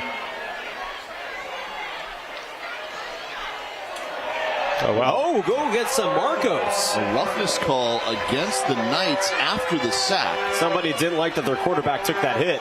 Yeah, I think it was unsportsmanlike conduct. If I was lip reading the ref. And we'll see it here. Oof. There's the hit. Somebody must have said something. Yeah, a little shoving going on there. I think some refs trying to explain it to the coach there. It's an emotional game, and Jack, you and I, we talked about it earlier, how the refs have been managing these games. They recognize how emotional it is, but you can't let it get out of hand. And that's why the flags come in, especially if things are happening after the play. Makahele out of the shotgun now all the way back at his own goal line. It's second down, quick throw, pass is complete over the middle. It's Nix who makes a spin and gets it back to the 23-yard line. So they get about 20 yards back on that one. They've been pressured all the way back to the goal line, and now to be third down, it's somewhat manageable even after all the penalties. Yeah, good protection here. I mean, this is where you have to get it to Nix. Let him create. You'll see at the end of this, it almost, you watch him switch hands with the football. He almost bobbled it. Yeah, he almost lost it there at the end. But he's able to save it. He said it, Jack. 20-plus yards back here on what was second and incredibly long to make it third and less long. A little bit more manageable. They got the wind knocked out of him there at the end of the play as well. So it's third down and officially 7. After all of that, all the penalties, Makahele looking to throw. Stepping up in the pocket, going deep, downfield, this one's incomplete. What an attempt deep downfield by the Knights. Elijah Bechtel, who had the TD return on the fumble last week, incomplete on the deep play here. It's fourth down and the Knights left to punt. Got some cramping here on the 30-yard line for Torrey Pines. I like the aggression. What do you think, Drew? Right, you're a coach. What do you think of the aggression here on third and about 7? Well, I love it. You know, he's taking a shot down the field. You can really see his arm strength, you know, on full display there. Receiver just right out of line there. I mean, he just dove for the ball, just couldn't connect. But, no, I like taking shots. You're down at home, right? Probably first time down all year, maybe. Backs against the wall. Just got to get yourself out of it. Take some shots downfield. That's a really good point, Drew, right? You haven't been down at all. And if you're San Marcos, like, what kind of team are you when you're being tested? And right now we're learning the identity right now of a team who was up 14-0 and has given up, at this point, 19 straight points. Yeah, they have to get a stop on defense and then put the offense, which has averaged 51 a game, back out there. They will punt here on fourth down and 7. Punt's happening from inside the 10-yard line after the special teams return last time around. This time they'll let it fall. It does take a Knights bounce toward Barger, who had the touchdown return. But this will fall at the 44-yard line as Torrey Pines gets back out there. Favorable field position for the Falcons. And that's what you want to see. You know, if you're on the road, right, and you've battled throughout the season, had a lot of home games, and you're playing a really good Knights team, got to get that field position to help your offense out. It was such a big factor in the first quarter, let's say, where Torrey Pines had no field position whatsoever. They were backed up, couldn't get something going, they had to punt a couple of times, and then it switched. It turned back on. It's been an impressive turnaround for the Falcons. It really has. I mean, they were down 14-0 on the road, and now they have the lead, so give them kudos. 19 straight points. On the end around carry, it's Pryor, who is hit and dropped. Coming up with the stop. Elijah was just the target on the last play. Gets the stop for a negative opportunity. Back to the 42-yard line, loss of 3. Yeah, in real time, it almost looked like one of the Torrey Pines blockers pushed him into making that tackle. You'll see it here. He sort of was swung in right there. Maybe actually he just it was a miss rather than a push, but nonetheless a great explosion right there by a man who's been playing on both sides of the ball to effect tonight for San Marcos. So the negative play makes it 2nd down and 13 with the ball at the 42-yard line. Rogowski handoff. Here's Young. A burst up the middle. A good first step. Getting back the lost yardage out to the 46-yard line. So this will bring up 3rd down and about 9 for Torrey Pines. Less than a minute to go in the 3rd quarter. I mean, Drew, you're a North County kid, right? Did you ever think you'd see the day where Torrey Pines wasn't running a wing T offense? I was shocked pregame when you said they were out of the wing T, because I thought they were literally set in stone with that offense. But, you know, you got to give them credit by adapting to today's game, right? Players are different. Coaching styles are different, you know, and you know, they're coming in here on the road and they're winning the game so far, and this is a big 3rd down. I think if they can convert this and get some points in this drive, I think they're really going to command this game. Rogowski work out of the shotgun. It is Ryder Young with him in the backfield. And what could be the final play of the 3rd quarter. Rogowski looking to throw. That ball is tipped and intercepted. Taken away. It's pulled downfield. They take it away with the interception. And San Marcos will get it back right near midfield. That's exactly what you don't want to see if you're Torrey Pines. You know, turning the ball over on that play. You know, Rogowski drops back to pass, hit as he threw, right? Floats in the middle of the field, and I mean, in a moment like that, Drew, do you as a quarterback just try to hold on to the football and go down? What's the protocol for something like that? He probably didn't know he was going to get hit, you know, and they're trying to be aggressive, throw the ball downfield, but great job by the Knights, you know, getting pressure on the quarterback, forcing a bad throw, and that was just a can of corn right there in the middle of the field for the Knights and getting a turnover. So backs against the wall for the Knights. We're kind of seeing that identity you talked about earlier in the broadcast. So a huge play that could possibly turn this contest as we knock on the door of the 4th quarter. Makahele, quick toss, pass is complete, near side for Reese. Reese with a burst, up the middle, that's still going. Reese steps out of the tackle, he's gone. Taylor Reese to the end zone, 57 yards, and the Knights are back on top.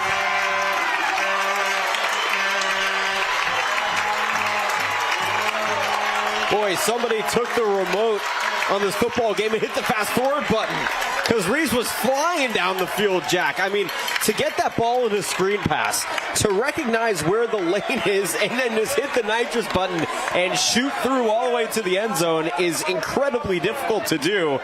But Reese, I mean, you see it. He's exhausted after that run, but well-deserved after forcing the Knights into the lead. Wow.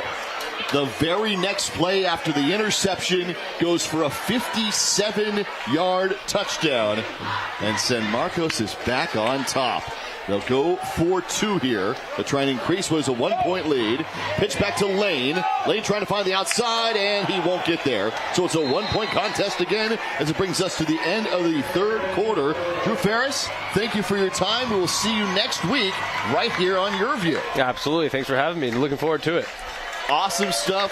Drew will join Jonathan next week as Cathedral and Helix match up right here on your view. We have come to the end of the third quarter in a 1-point game, 20-19 San Marcos. Game time on your view is brought to you by Palomar Health.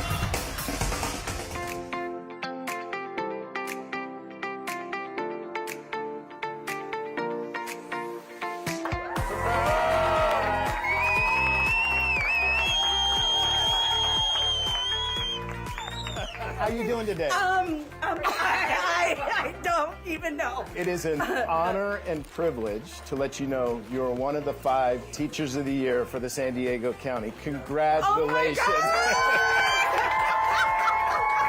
These are for you. We couldn't be more proud of you, and they are who they are because of you. Congratulations. Keep going. Keep going. Yes. Thank you. I am just so overwhelmed. Know that everything I do, everything that Mr. Chapman and I do, it's because we love you so much. I keep your work because I know, like, one of these days, these kids are going to be famous. They're going to change the world, and I honestly and full-heartedly believe that. Thank you so much.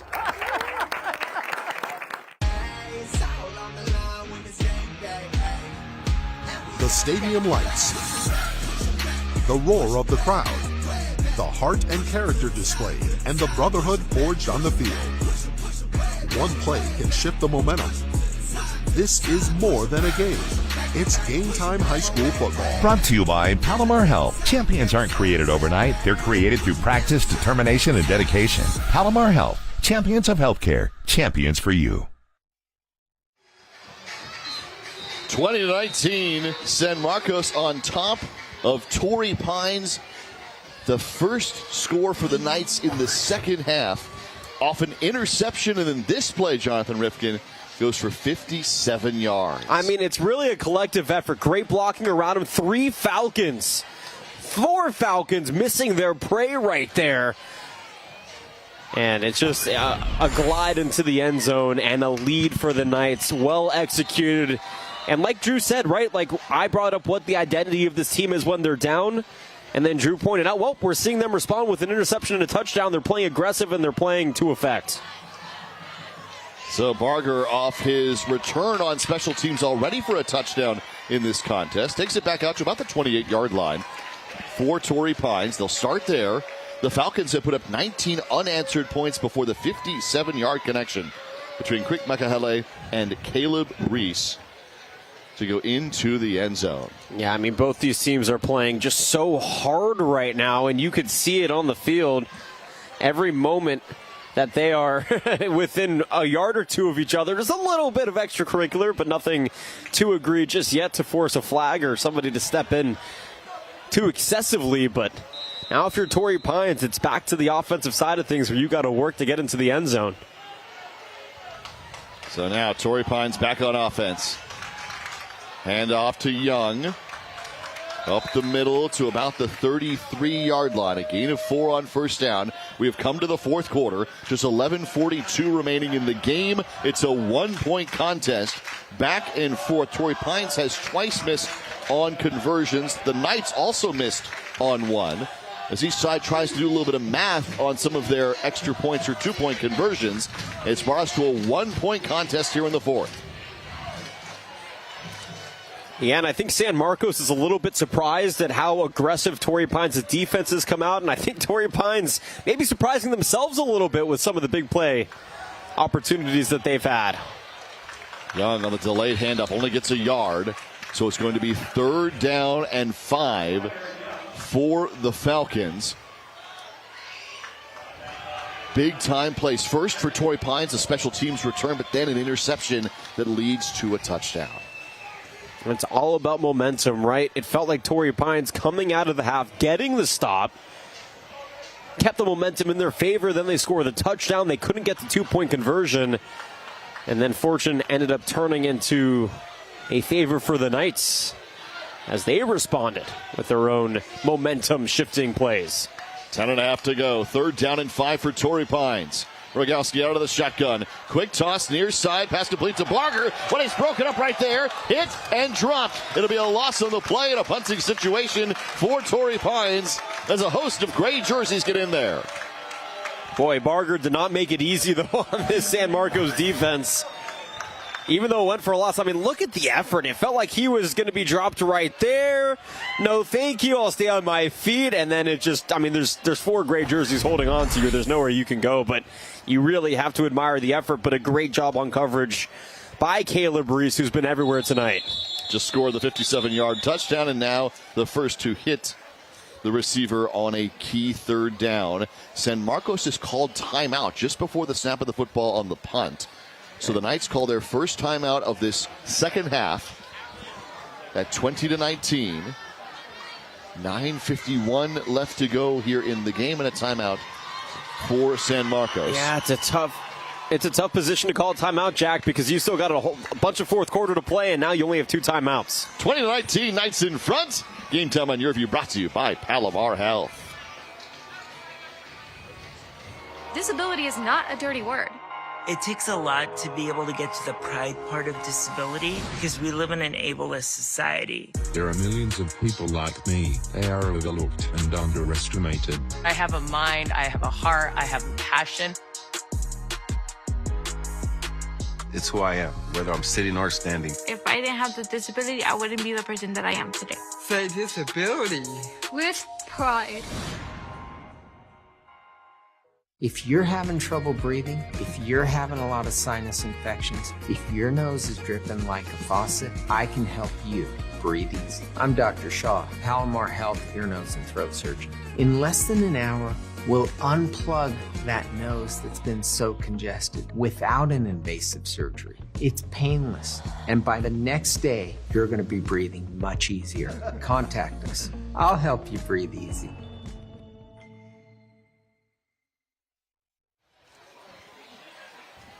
(20-19), 9:51 left to go here in the fourth quarter. San Marcos leads by 1. Torrey Pines on to punt after the Knights called their first timeout of the second half.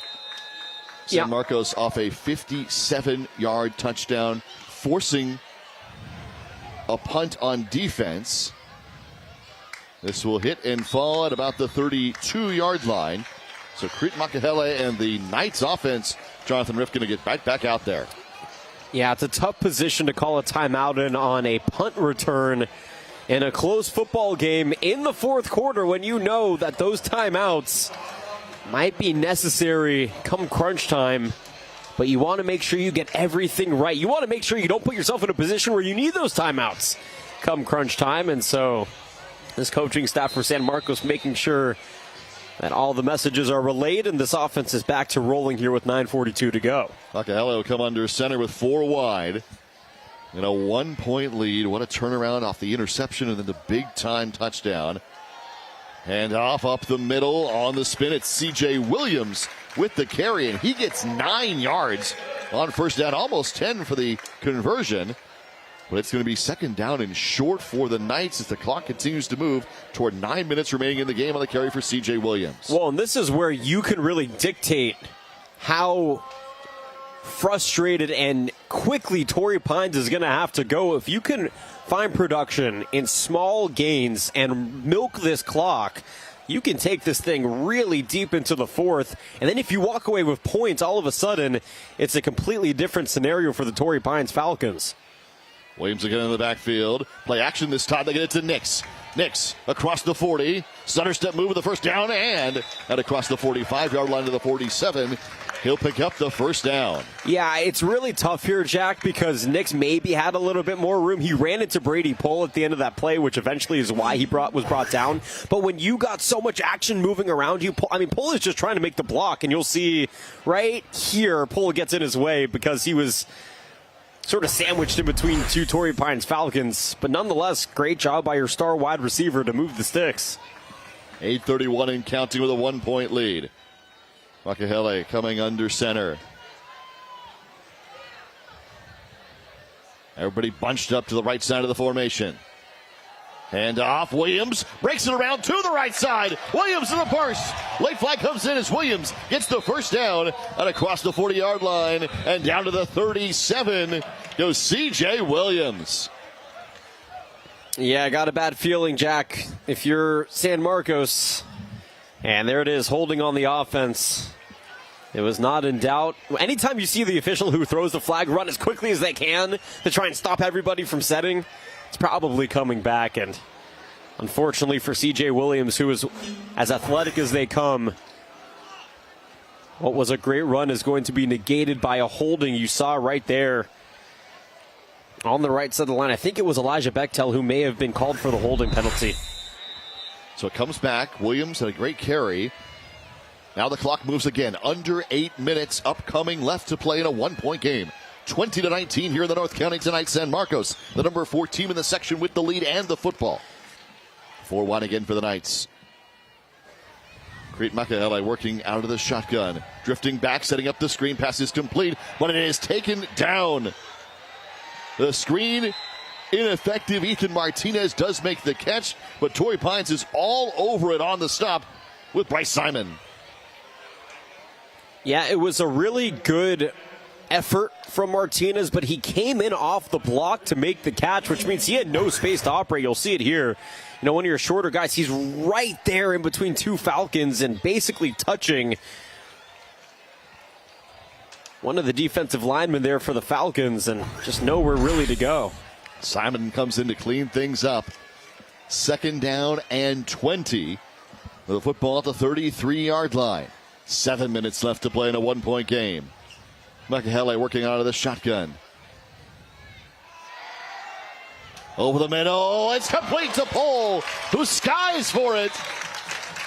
Getting 10 yards back for Brady Pohl.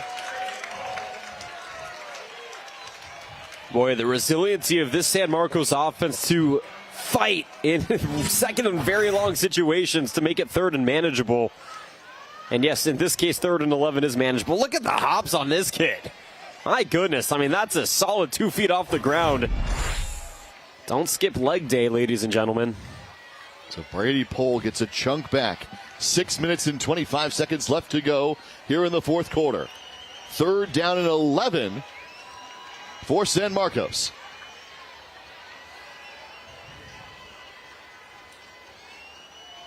Makahele fires away to the far side. Incomplete.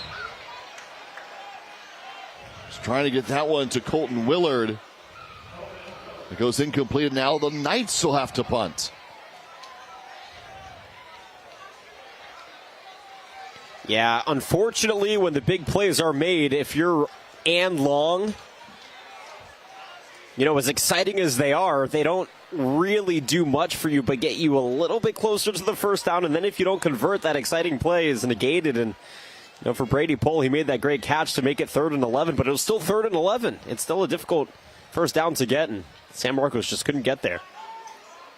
Barger drifting back. He'll take it inside the 20. Already with a special teams touchdown tonight out across to the 26. So that is where Torrey Pines will take over. Down by 1, 5:56 left to go. 3 timeouts remaining for the Falcons. We're on the road looking for that 2nd victory on the season. And that's the key, Jack, right? 3 timeouts, only 4 minutes come off the clock on that San Marcos drive, which gives you more than enough time. And with the way that Torrey Pines has been moving the ball, I mean, you got to think that they're going to find some energy here late in this game for a 4th quarter push to make things real interesting down the stretch. Chase Rogowski working out of the shotgun. Brings Oscar Peterson back with him in the backfield.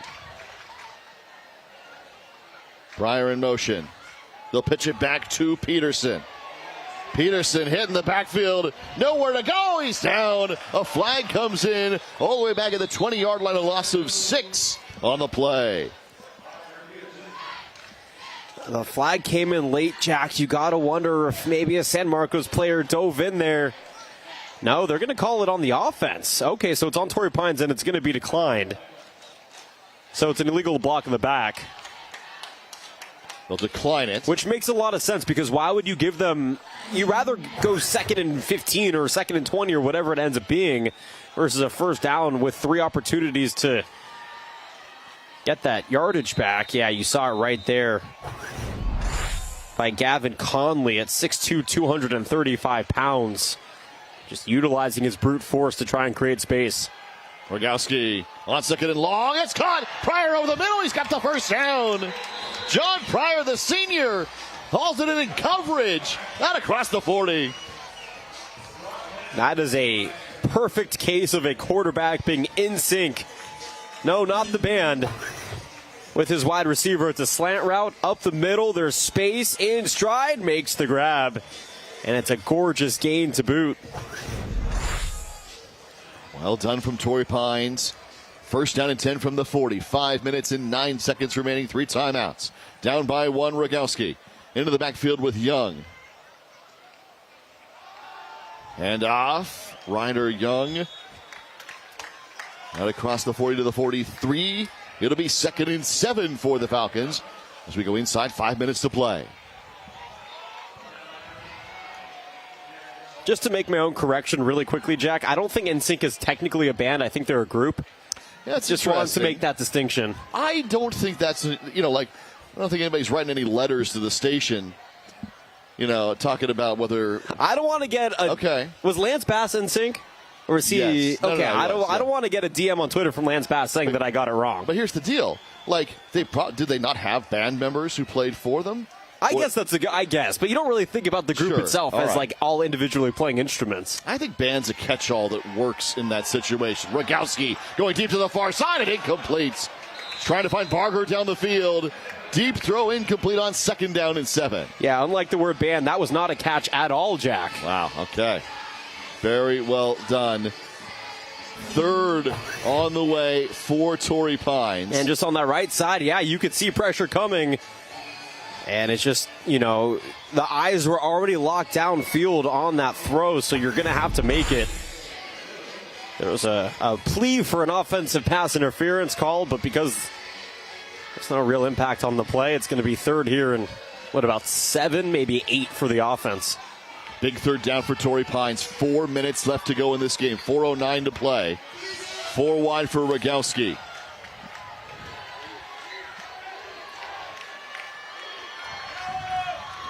Barger coming in motion. There is movement up front. And San Marcos may have jumped. Let's see what the call is. I think they might be calling neutral zone. Yep. Nope. Offsides on the offense. Yeah, so the movement was all. Yeah, it was. Okay, so neutral zone infraction on the defense. My mistake. They pointed the wrong side. Yeah, so it is going to be on San Marcos. Better 3rd down opportunity now for Torrey Pines. It is on the Knights. Well, if you're the Knights, there's never an opportune time for a flag. But now we're getting into crunch time here, and you're holding, literally clinging on to a lead. The last thing you need to do is give free opportunities to that Torrey Pines offense. It becomes a 3rd and a long 2 for Torrey Pines after the offside call. Rogowski. Hand off to Young, but he's hit in the backfield and dropped. The Knights get to him on a 3rd down stop.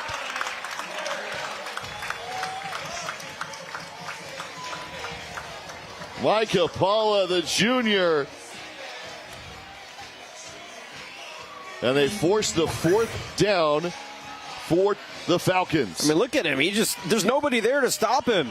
There's 3 gray jerseys all just cruising through the offensive line into the backfield to get the stop. And, this place is about to start to tremble. Get out your Richter scale, Jack, because you can hear the noise now. 4th down, they're going for it. 4th and 5 for the Falcons. And now a timeout. I believe San Marcos will call their 2nd timeout on 4th down and 5. 20-19, a 1-point lead. We're coming on back to San Marcos tonight. Game Time on Your View brought to you by Palomar Health.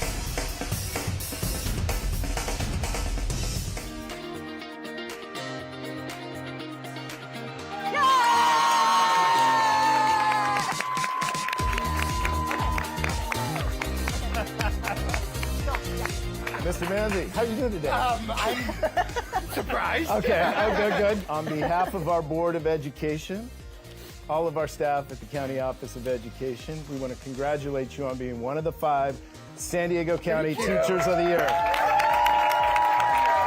thank you so much.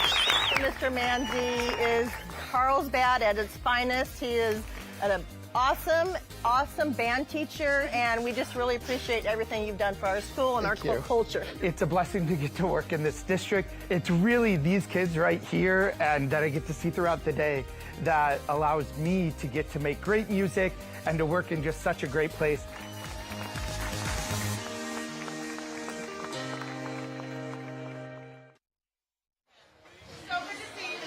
20-19, a 1-point game. We have 3:23 left to go here in this fourth quarter from San Marcos. Jack Cronin, Jonathan Rifkin from San Marcos High tonight as the Knights hold on to a 1-point lead, but Torrey Pines going for it on 4th down and 5 from the 46-yard line. Rogowski out of the shotgun. Falcons over the middle. It's incomplete. Broken up by C.J. Williams. And the Knights hold on 4th down.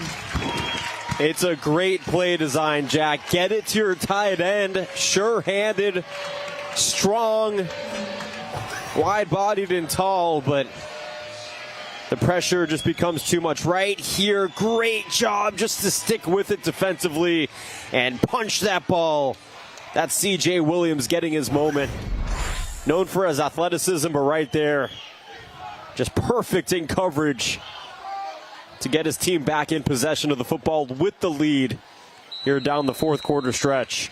Just a 1-point lead for San Marcos. 3:17 to go. C.J. Williams and the defense come up with the stop. Now a handoff. Right through the middle of the line goes Lane. On the carry, he gets 9 yards on first down, and the clock will continue to move inside 3 minutes. Yeah, and this is where your Torrey Pines got the first down. So the clock does... Actually, no, they changed it, so the clock doesn't stop until the ball is placed. It doesn't matter now. However, yeah, you got to wonder when it's time to start using the timeouts. There might be a sideline warning here.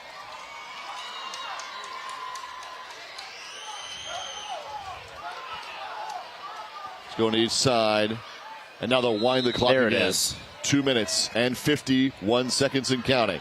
Yeah, I mean, if you're Torrey Pines defensively, I mean, because he didn't get the first down, I mean, you know that they're probably going to run this football. You probably have to sell out and just hope you can get the stop. That's when you start using your timeouts because, you use your timeout too early and they get a first down and now you're out of luck. But if you can get a stop here, make a third, maybe about 2 or 3, you call that timeout, you can get the stop. Big time second down here, and now it's San Marcos is going to use, no, it's a delay of game. It's a delay of game. Now, Tom Carroll's going to argue this one to see if the play clock had been reset. But no, it's a delay of game against the Knights. I mean, the clock started at 2:51. It's 2:21 now. Now they keep it on the field. Obviously, we don't have it here in the booth or in the stands, but that is a significant amount of time off the clock. So I would understand the flag being thrown. So second down now and 6 instead of it being 2nd and 1. And it'll be interesting to see, to Jonathan's point, when Torrey Pines uses those 3 timeouts in this 1-point game. 2nd down and 6. And now movement up front. I think it's on the offense again. Could be on the Knights. Let's see. Now, if there was some disruption on the defensive line that forced the move, no, they're going to call it on Torrey Pines. I think we're going to see a neutral zone infraction. Yep, there it is. Yep. So it's back to being a 2nd down and 1. Clock stops 2:21. It's going to be 2nd and short. This is an incredibly large play now after the back-to-back penalties. A huge play to see how much time will be left in this 1-point game. 2nd down and 1 from the 37-yard line. Crete Makahele coming under center for San Marcos. Lane on the handoff. On second effort, he's got it. Lane's got the first down and plenty more. Lane's still going. Lane down inside the 15-yard line. There is a penalty flag on the play. Lane on second effort had gotten past the line to gain, obviously, and then plenty more than that. But there is a penalty flag that came in late afterward.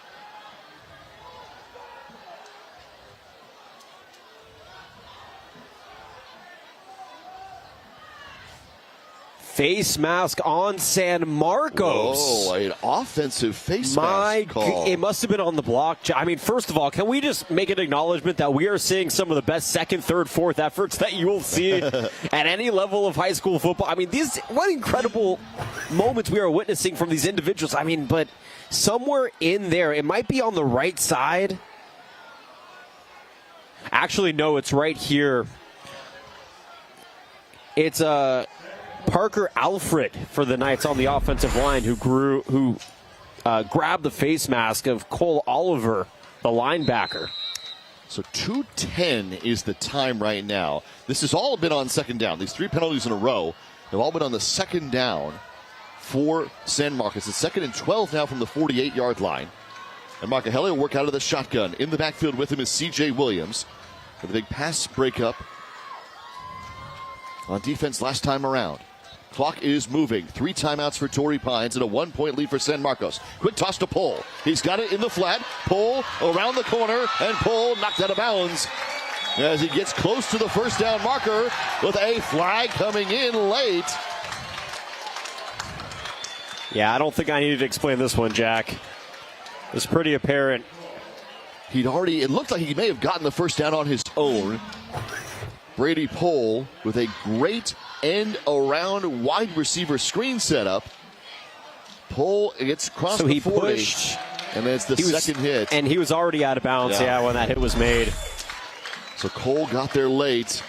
And after the first down conversion, the penalty, which was the 4th on this particular down in a row, does end up hurting the Falcons to the 20-yard line. 1:38 left to go. 3 timeouts for Torrey Pines. A 1-point lead for San Marcos. Coach Ashby just trying to get his defense in line here. This is the moment to try and get your offense one more opportunity. And up to Williams. Williams will be stopped after a 1-yard gain. Torrey Pines will use their first timeout. 1:32 left to go, so only 6 seconds came off the clock that time. Torrey Pines with 2 more timeouts remaining. And it'll be 2nd down and 9 for the Knights. They should be in field goal range-ish at the moment. It'll be close. Yeah, I mean, look, at the end of the day, you know that Torrey Pines, their field goal prowess, I think, leaves a little bit to be desired, right? They would have to get to the 20 offensively, so they're probably looking for big play potential if they get the football back to get into the end zone. So, yeah, you want to extend this beyond just a 1-point lead because you want to force them to score a touchdown, but I think that would be the mindset if they got the ball back anyways. But if you're Torrey Pines, you can't worry about they're in field goal range now. Yeah. You have to worry about managing San Marcos' offense here on 2nd and long and making sure that you put your coach in the best possible positions to use these timeouts effectively. 2nd and 9 from the 19-yard line. 2 timeouts for Torrey Pines remaining. Makahele will have C.J. Williams with him in the backfield. The only receiver split out wide is Nix.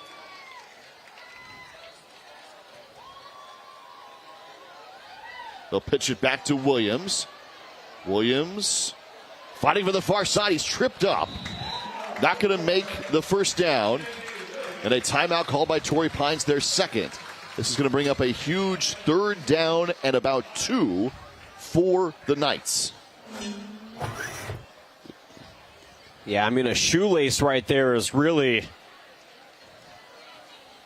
Yeah, right there on the right foot. It was just enough on the dive right there to get the stop. Great effort by Elias Bankston, the senior linebacker. Because the first down basically ends the game. Right. But now you give your defense one more opportunity for a stop to try and give your offense one more opportunity to make up the difference here in the game. Torrey Pines looking for a stop, a timeout, and then regardless of what happens in the field goal try, for San Marcos, a first down can end this contest and get you even closer toward a game-sealing potential touchdown. 1:25 remaining. Torrey Pines has just 1 timeout left. The Knights of San Marcos going up early, 14-0. Seeing Torrey Pines scored 19 unanswered, but then a huge interception and then a 57-yard touchdown from Crete Makahele to Caleb Reese to give them what is now a 1-point advantage. 3rd down and 2. And off to Williams. Williams pushing forward. It's going to be close. Right toward the 10-yard line. A lot of pushing and shoving afterward. You cannot let, if you're both teams, there's too much on the line in this moment to let tempers get the best of you. This is where you got to rein in that emotional intelligence. They're going to stop, and it's going to be 4th down. Wow. So, the timeout for Torrey Pines is their last. It's 4th down and less than a yard, with the football just shy of the 10-yard line. The Falcons are out of timeouts. I mean, how gutsy of a call would it be offensively to go for it, right? You probably are. I mean, look, everybody in the huddle right now is the offense. Like, you're going for this. All you need to do is get, I don't know, half a foot. It's close. To win the game. My goodness. This is chilling right now. I mean, you could hear a pin drop on both sides because the San Marcos fans, you hold your breath on a 4th down like this, and the Torrey Pines fans, you hold your breath on a 4th down like this, but for 2 completely different reasons. So the offense is out there trying to put the game away. The Falcons are out of timeouts. The Knights with the football. Makahele will have Tabari Lane with him in the backfield on 4th down and less than a yard to try and put this game away tonight for the 4th-ranked Knights. Everybody pulled in close except for Nix. Makahele under center. Gives it to Lane. Lane pushing forward. And he should have the 1st down. Let's see what they spot the football. The officials will give us the signal. It's a 1st down. San Marcos tonight coming all the way back. Down 19-14 late. An interception and a touchdown to put this one away. And look at the effort here from Lane. He knows that that pile is his destiny. It's how deep can you get into that pile to move the sticks and give your team, barring a botched snap that turns into a fumble, the retro win. And it has been a heck of an effort on both sides. I mean, again, like, you're seeing just pure class on both sides in terms of athleticism and game management. Torrey Pines with a valiant effort to come back. San Marcos then, for the first time all season, as Drew Ferris pointed out, being down. And, you know, what kind of team are they in that moment? It's a team who put pressure on an opposing quarterback that forced an interception that turned into a touchdown that ended up winning the game, Jack. And really, I mean, hats off to both these teams. This was an incredible, incredible game of football. A fun one tonight. See San Marcos go to 4-0 for the number 4 team in the section. The Knights opening up the season and staying perfect with a 20-19 win over Torrey Pines. We're back to wrap things up here this evening on a great back and forth one in the North County. Game Time on Your View is brought to you by Palomar Health. Cox Communications and the San Diego County Office of Education salute the 2025 San Diego County Teachers of the Year.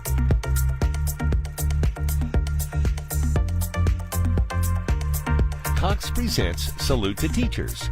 Be inspired by their stories and celebrate their accomplishments in a 30-minute education special. Watch Cox presents Salute to Teachers, only on Your View.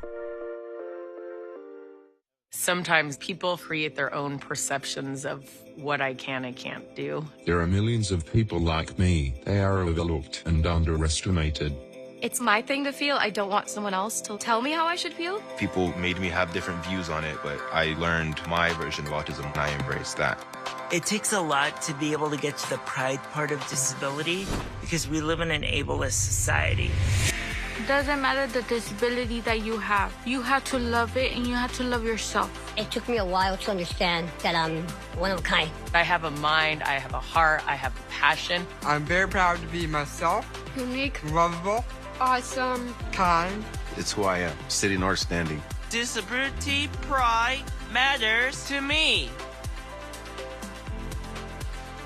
Say disability. Say disability. Say disability. With pride. With pride. Say disability. With pride. Our kickoff of NAMI Walks, right? Official kickoff. NAMI's been around for about 60 years, and they work with people with mental illness and with families of people with mental illness. We are a grassroots organization that was created with the idea of how can we make sure that people get what they need. And so because of you, NAMI Orange County impacted the lives of over 100,000 individuals in Orange County. Because of you, our helpline addressed the needs of over 180,000 callers. This is the kickoff for our walk event, and the walk event is the single biggest fundraiser that NAMI Orange County has. It's a 5K walk. Currently it's held at Angel Stadium. I encourage everybody, go online, visit our website, you can form a team, and you can also donate. And all of those donations from that walk is going to go to our teen and young adult group at NAMI, which is how we can save lives for young people in our community. Game Time on Your View is brought to you by Palomar Health. Champions aren't made overnight. They're created through practice, determination, and dedication. Palomar Health, champions of healthcare, champions for you. With support from Easter Seals. Disability is not a dirty word. Say it, celebrate it, and share it. Help define disability and share your story at disabilitypride.com. Back to wrap things up tonight, Jack Cronin and Jonathan Rifkin. The final is 20-19. San Marcos up early 14-0. Torrey Pines 19 straight. And a late interception and touchdown from the Knights, Jonathan, to put this game away. Yeah, it was a game of responses, right? How did both teams respond being down? Well, Torrey Pines, they figured out their offense. Their defensive line played tough. And it felt like San Marcos, who went up 14-0 after their first two possessions, was going to run away with it until that realization for Torrey Pines was made. And then if we said that San Marcos was only scoring one more time in this game, you probably would have thought Torrey Pines was going to come back, and they did come back. They scored 19 unanswered, Jack. But San Marcos, all they needed was that one, and they got that one, an interception into a huge touchdown that led to the win. They also got a great stand late defensively, a fourth down stand to end the contest, and then on offense, the line and others pushing forward to put the game away. Let's get you our player of the game tonight. It's brought to you by Palomar Health. Champions aren't made overnight. They're created through practice, determination, and dedication. Palomar Health, champions of healthcare, champions for you. Caleb Reese is our player of the game. Well, when you can get it done on both sides of the ball and put the team on your back at big moments, I mean, to extend a play like this, right? And then the interception. This is, to force the interception on the hit. It's a very difficult thing at a high level to play both sides of the ball, and it's even more difficult to be the guy. And tonight, when Jason Nix just wasn't really there effectively the way that he normally is, Caleb Reese, he stepped up and eventually led them to a win with a huge touchdown. One of the plays of the game here, an incredible move from Caleb Reese, our player of the contest, brought to you by Palomar Health. All right, time now for the play that sealed the game. That's brought to you by Easter Seals. Disability is not a dirty word. Say it, celebrate it, share it. Help us define disability and share your story at disabilitypride.com. Tonight's play, Jonathan, that sealed the game, brought to you by Easter Seals. And it has to be this punch out right here, because it felt like if this didn't happen, Torrey Pines could have advanced the ball. Yes. And they could have gone into either field goal range and into the end zone. But instead, it's that second effort by C.J. Williams, whose athleticism was on display all evening long, to not give up, recognizing, this ball might be in his possession, but he doesn't have it with the two steps. If I just get enough on that, I can punch it out, force Torrey Pines to punt this football away, and that's exactly what happened. Play that sealed the game, brought to you by Easter Seals. We're back to wrap things up in San Marcos tonight. A 1-point win for the Knights, who are 4-0. Game Time on Your View is brought to you by Palomar Health. MyBox is the only locally owned portable storage company servicing San Diego County. We provide containers in multiple sizes, 8x8, 8x16, and 8x20. We're out of Poway. We do on-site storage that can be delivered right to your home or business or really wherever you need portable storage. We've started in 2017 and moved into now a couple other service lines, including ice cold storage and mobile offices. So we're perfect for doing your full service events and also restaurants that may be down on equipment. They can hire us to do on-site refrigeration. My Box of San Diego is available 24/7 by phone, text, and website. You can even get a hold of us through our social media networks as well too. Typically, we can get your container out same day, even within a couple hours. We can have it there ready on your driveway. So if you need it dry or if you need it cold, My Box of San Diego and Ice Cold Storage has the right solution for your needs. Disability is not a dirty word. It takes a lot to be able to get to the pride part of disability because we live in an ableist society. There are millions of people like me. They are overlooked and underestimated. I have a mind, I have a heart, I have a passion. It's who I am, whether I'm sitting or standing. If I didn't have the disability, I wouldn't be the person that I am today. Say disability. With pride. If you're having trouble breathing, if you're having a lot of sinus infections, if your nose is dripping like a faucet, I can help you breathe easy. I'm Dr. Shaw, Palomar Health Ear, Nose, and Throat Surgeon. In less than an hour, we'll unplug that nose that's been so congested without an invasive surgery. It's painless. And by the next day, you're going to be breathing much easier. Contact us. I'll help you breathe easy.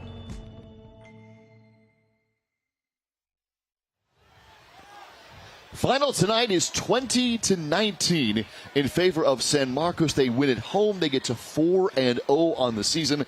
And the number 4 team in the section remains perfect on the year thanks to an all-around victory. The one where they ran out to an early lead, came back late, and sealed it both on offense and defense. Lead to a perfect 4-0 on the year. Jack Cronin and Jonathan Rifkin with you tonight, wrapping things up here in the North County. That was a fun one. Both these teams came to play, provided us with great entertainment. Well, and it shows a few things here. It shows that Torrey Pines, I think, is better than how you would perceive them on paper, right? It was a tough couple of games, got back on track against Escondido. San Marcos, a whole different caliber of opponent. You come on the road, like Drew talked about in the broadcast, into a hellacious environment with one of the best student sections, one of the best parent sections you'll see here in San Diego. You go down by 2 touchdowns early, your backs are against the wall, but they came, like you said, to play, and they weren't going down without a fight, and boy, did they fight until the finish. Incredible game here. Really, Torrey Pines, credit to the Falcons for playing so hard here on the road. And then for San Marcos, this is a top 4 team right now, a team that's undefeated. We know about the offense, but the defense, too, this evening really showed up. That's what impressed me, the defensive line, right? I know we saw some Torrey Pines offensive gains with those pitches, but when your defensive line can wreak havoc in the backfield like we saw San Marcos most of this evening, it spells good things, and you balance that with the offensive continuity. And by the way, Jack, Jace Nix didn't have one of his on games, but for the other players, right, for Brady Pohl and for Reese and for laying out of the backfield, just the overall continuity, other guys stepping up, it's next man up mentality. And as great as Jace Nix is, and he is going to be phenomenal at the next level, I think it's a good feeling knowing that if the defense is shutting him down, you have other guys who can be productive for you with this San Marcos offense. Great job all the way around here. Thanks to our crew on site here from your view, and everybody in San Marcos for having us tonight. What was a very entertaining Week 4 contest. That's your final. 20-19 in favor of the Knights, who are perfect and undefeated at 4-0. For Jonathan Rifkin, I'm Jack Cronin. We'll see you next week with Cathedral and Helix. For now, 20-19 is your final. Game Time on Your View brought to you by Palomar Health. Next guest is a trial attorney in Oakland, California. Let's welcome Landon Vivian from the Barnes firm. Most interesting aspects of this for me, and part of why I love this work, is when people first come to me, there's almost this like guilt about, well, this happened. I don't want people to think I'm trying to pull a fast one or do anything. And I have to break through that and go, look, this was not your fault that you got hurt. Yes, it may have been an accident or not intentional, but there are things that happened that led up to this occurring. And as a result, you're hurt. Your life has been changed. So to really break them free and get them to be like, look, you can pursue this with your head held high. This isn't something shameful. This is the way it should be, given the fact that you were the one that got hurt. I'm always representing somebody that was hurt. So knowing that I have them kind of, with me, and that's what I'm representing, that's a big deal to me when you really start to feel people respect what's going on.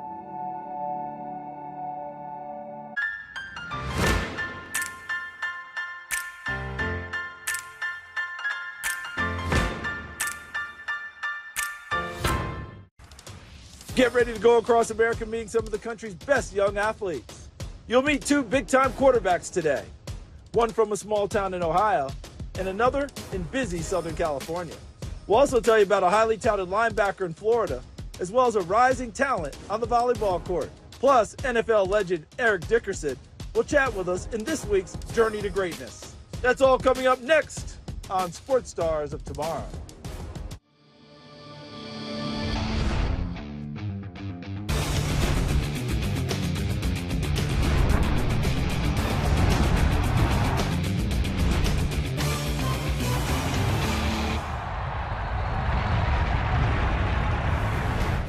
Welcome to Sports Stars of Tomorrow. I'm your host, Charles Davis.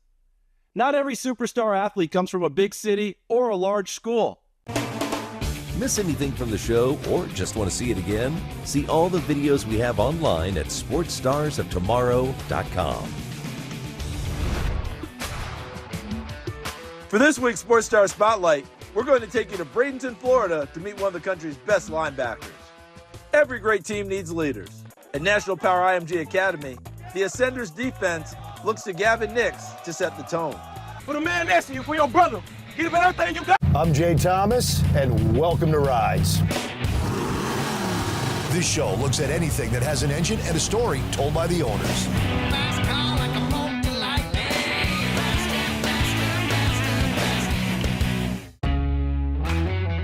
Out on the road for another ride shoot. Back in Minnesota again. Eric Hill is the gentleman's name, and he's got a Dodge Sport pickup truck. Now you're thinking Dodge Sport pickup truck, big deal. Wait till you see this one. This one is, and I just drove by it, this one is wicked. So we're gonna have to turn around now. Yeah, go back to Eric's shop. Ah,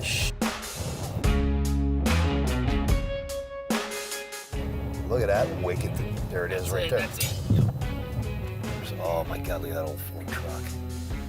You know they were doing something wicked. There it is right there. I believe that's a 1999 Dodge Sport. All right, this is Rides, man. Brother, how you doing, man? How you doing, Jay? Nice to see you again. Hey, you too. What the hell, man? Yeah, it gets a lot of that. Wow. Lots of reactions. Man, so tell us about this. Tell us about your ride, man. 1999? Yeah, 99 Dodge Dakota. Was an original RT, had a 360 in it, a little automatic. Blew that up. Decided at one point I was going to try drag racing with it, and then went out for a ride out drifting and really enjoyed that. Got hooked? Yeah, cut the truck up, started tubing everything together with a couple buddies, and everything is pretty much a Dodge Dakota body kit. Wow. So is this your first build you've ever done? Yeah, for the most part. No kidding? Tinker and other things on cars otherwise. I mean, there's a lot of help from buddies on this, so I can't take all the credit. I cruise it, I enjoy it, I take it out to the lakes, kind of just cruise around. So you can just get on the highway with this thing? Yeah. No kidding? Obviously no AC or cruise control. You get a little hot and a little tired. Well, you do have AC, brother. This is what it is right here. Yep. It's just wicked looking. I mean, it just screams mean, man. Yeah. And from what I understand, we're not too far from an actual drift track right by your shop, right? Yeah, literally walking distance. And you're going to take this out and drift it? Yeah. Talk to us about the undercarriage. What are you running for underneath this?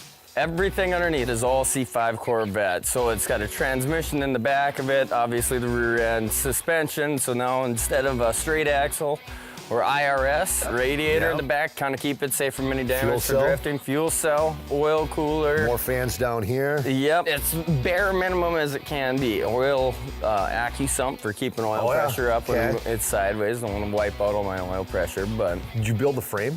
Everything's built from the cab back and the cab forward. Everything is cut off and redone. You did it. I didn't do all of it, but I did quite a bit of it with a bunch of buddies. Those boys, I can't thank them enough. This is quite the cockpit in here. I got a full roll cage in it, battery here, nice Holley touchscreen dash in it. Look at that. Good one there. Pedals, fire suppression kit, and then a little handheld extinguisher just in case. Handbrake, that's for drifting or, you know, parking. Yeah. Yeah, parking my. We got to see what's under the hood.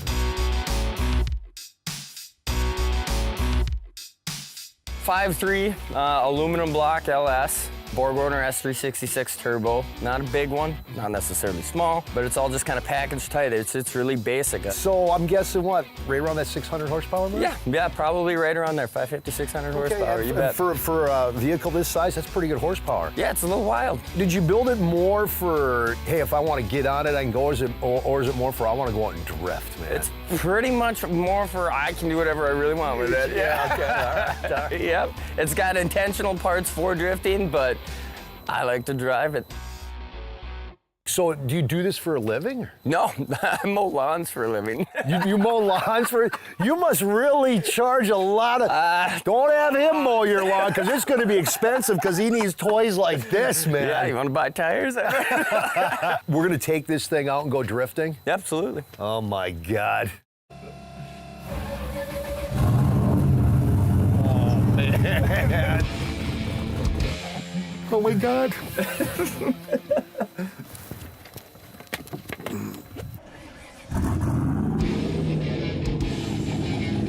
Ready to go? All right, let's go. All right. Let her, oh, mama.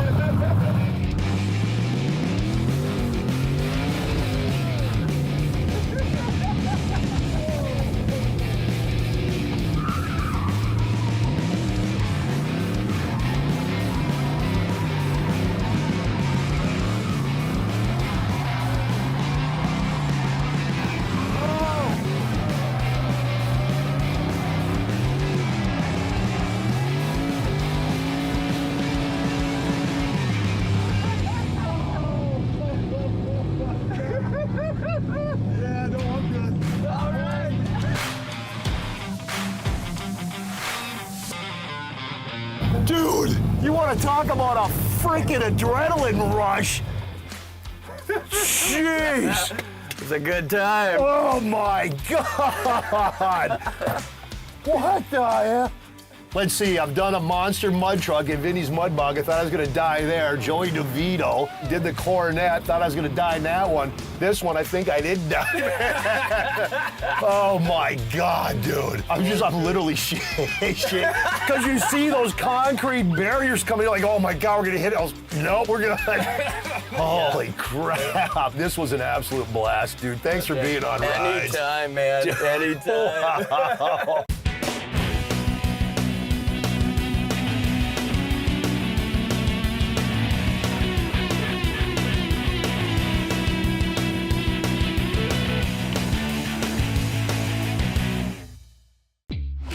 NetCredit is here to say yes, even when other lenders won't. Apply online in minutes and get funds deposited the next business day or sooner. NetCredit. Credit to the people. What if you could whiten your teeth by simply brushing your teeth? Now you can with Smile Actives, the teeth whitening breakthrough that safely gets your teeth white and keeps them white every day, just by brushing your teeth. I never thought that whitening my teeth could be so easy. I just put the gel on the brush, the toothpaste on it, brush, and I can see my white teeth. Simply add Smile Actives to any toothpaste and our patented PolyClean technology activates into a powerful microfoam that penetrates into the enamel surface to safely lift and remove stains. You need a simple way to whiten your teeth. Without strips, without trays, without going to the dentist. And it was about time that a product was developed that you would be able to do that with just brushing. And now, Smile Actives is even better with new Pro Whitening Gel with 33% greater whitening power, clinically shown to whiten teeth faster, up to 8 shades. 100% of users saw whiter teeth. On food stains, coffee and wine stains, even on veneers, crowns, and dentures. I eat the blueberries, I drink the coffee, and I know that Smile Actives will keep my teeth white every day. If you could use something so easy like Smile Actives to take yellow teeth to white teeth, why wouldn't you? Why spend hundreds of dollars for whitening treatments at the dentist when now you can whiten your teeth with new Smile Actives Pro Whitening Gel every time you brush your teeth? Call or go to smileactives.com and for a limited time get new Pro Whitening Gel for just $24.95. Order in the next 5 minutes and buy one, get one absolutely free for just $24.95. That's 2 for 1 and save 58%. We'll even include free shipping. Get your teeth whiter guaranteed or return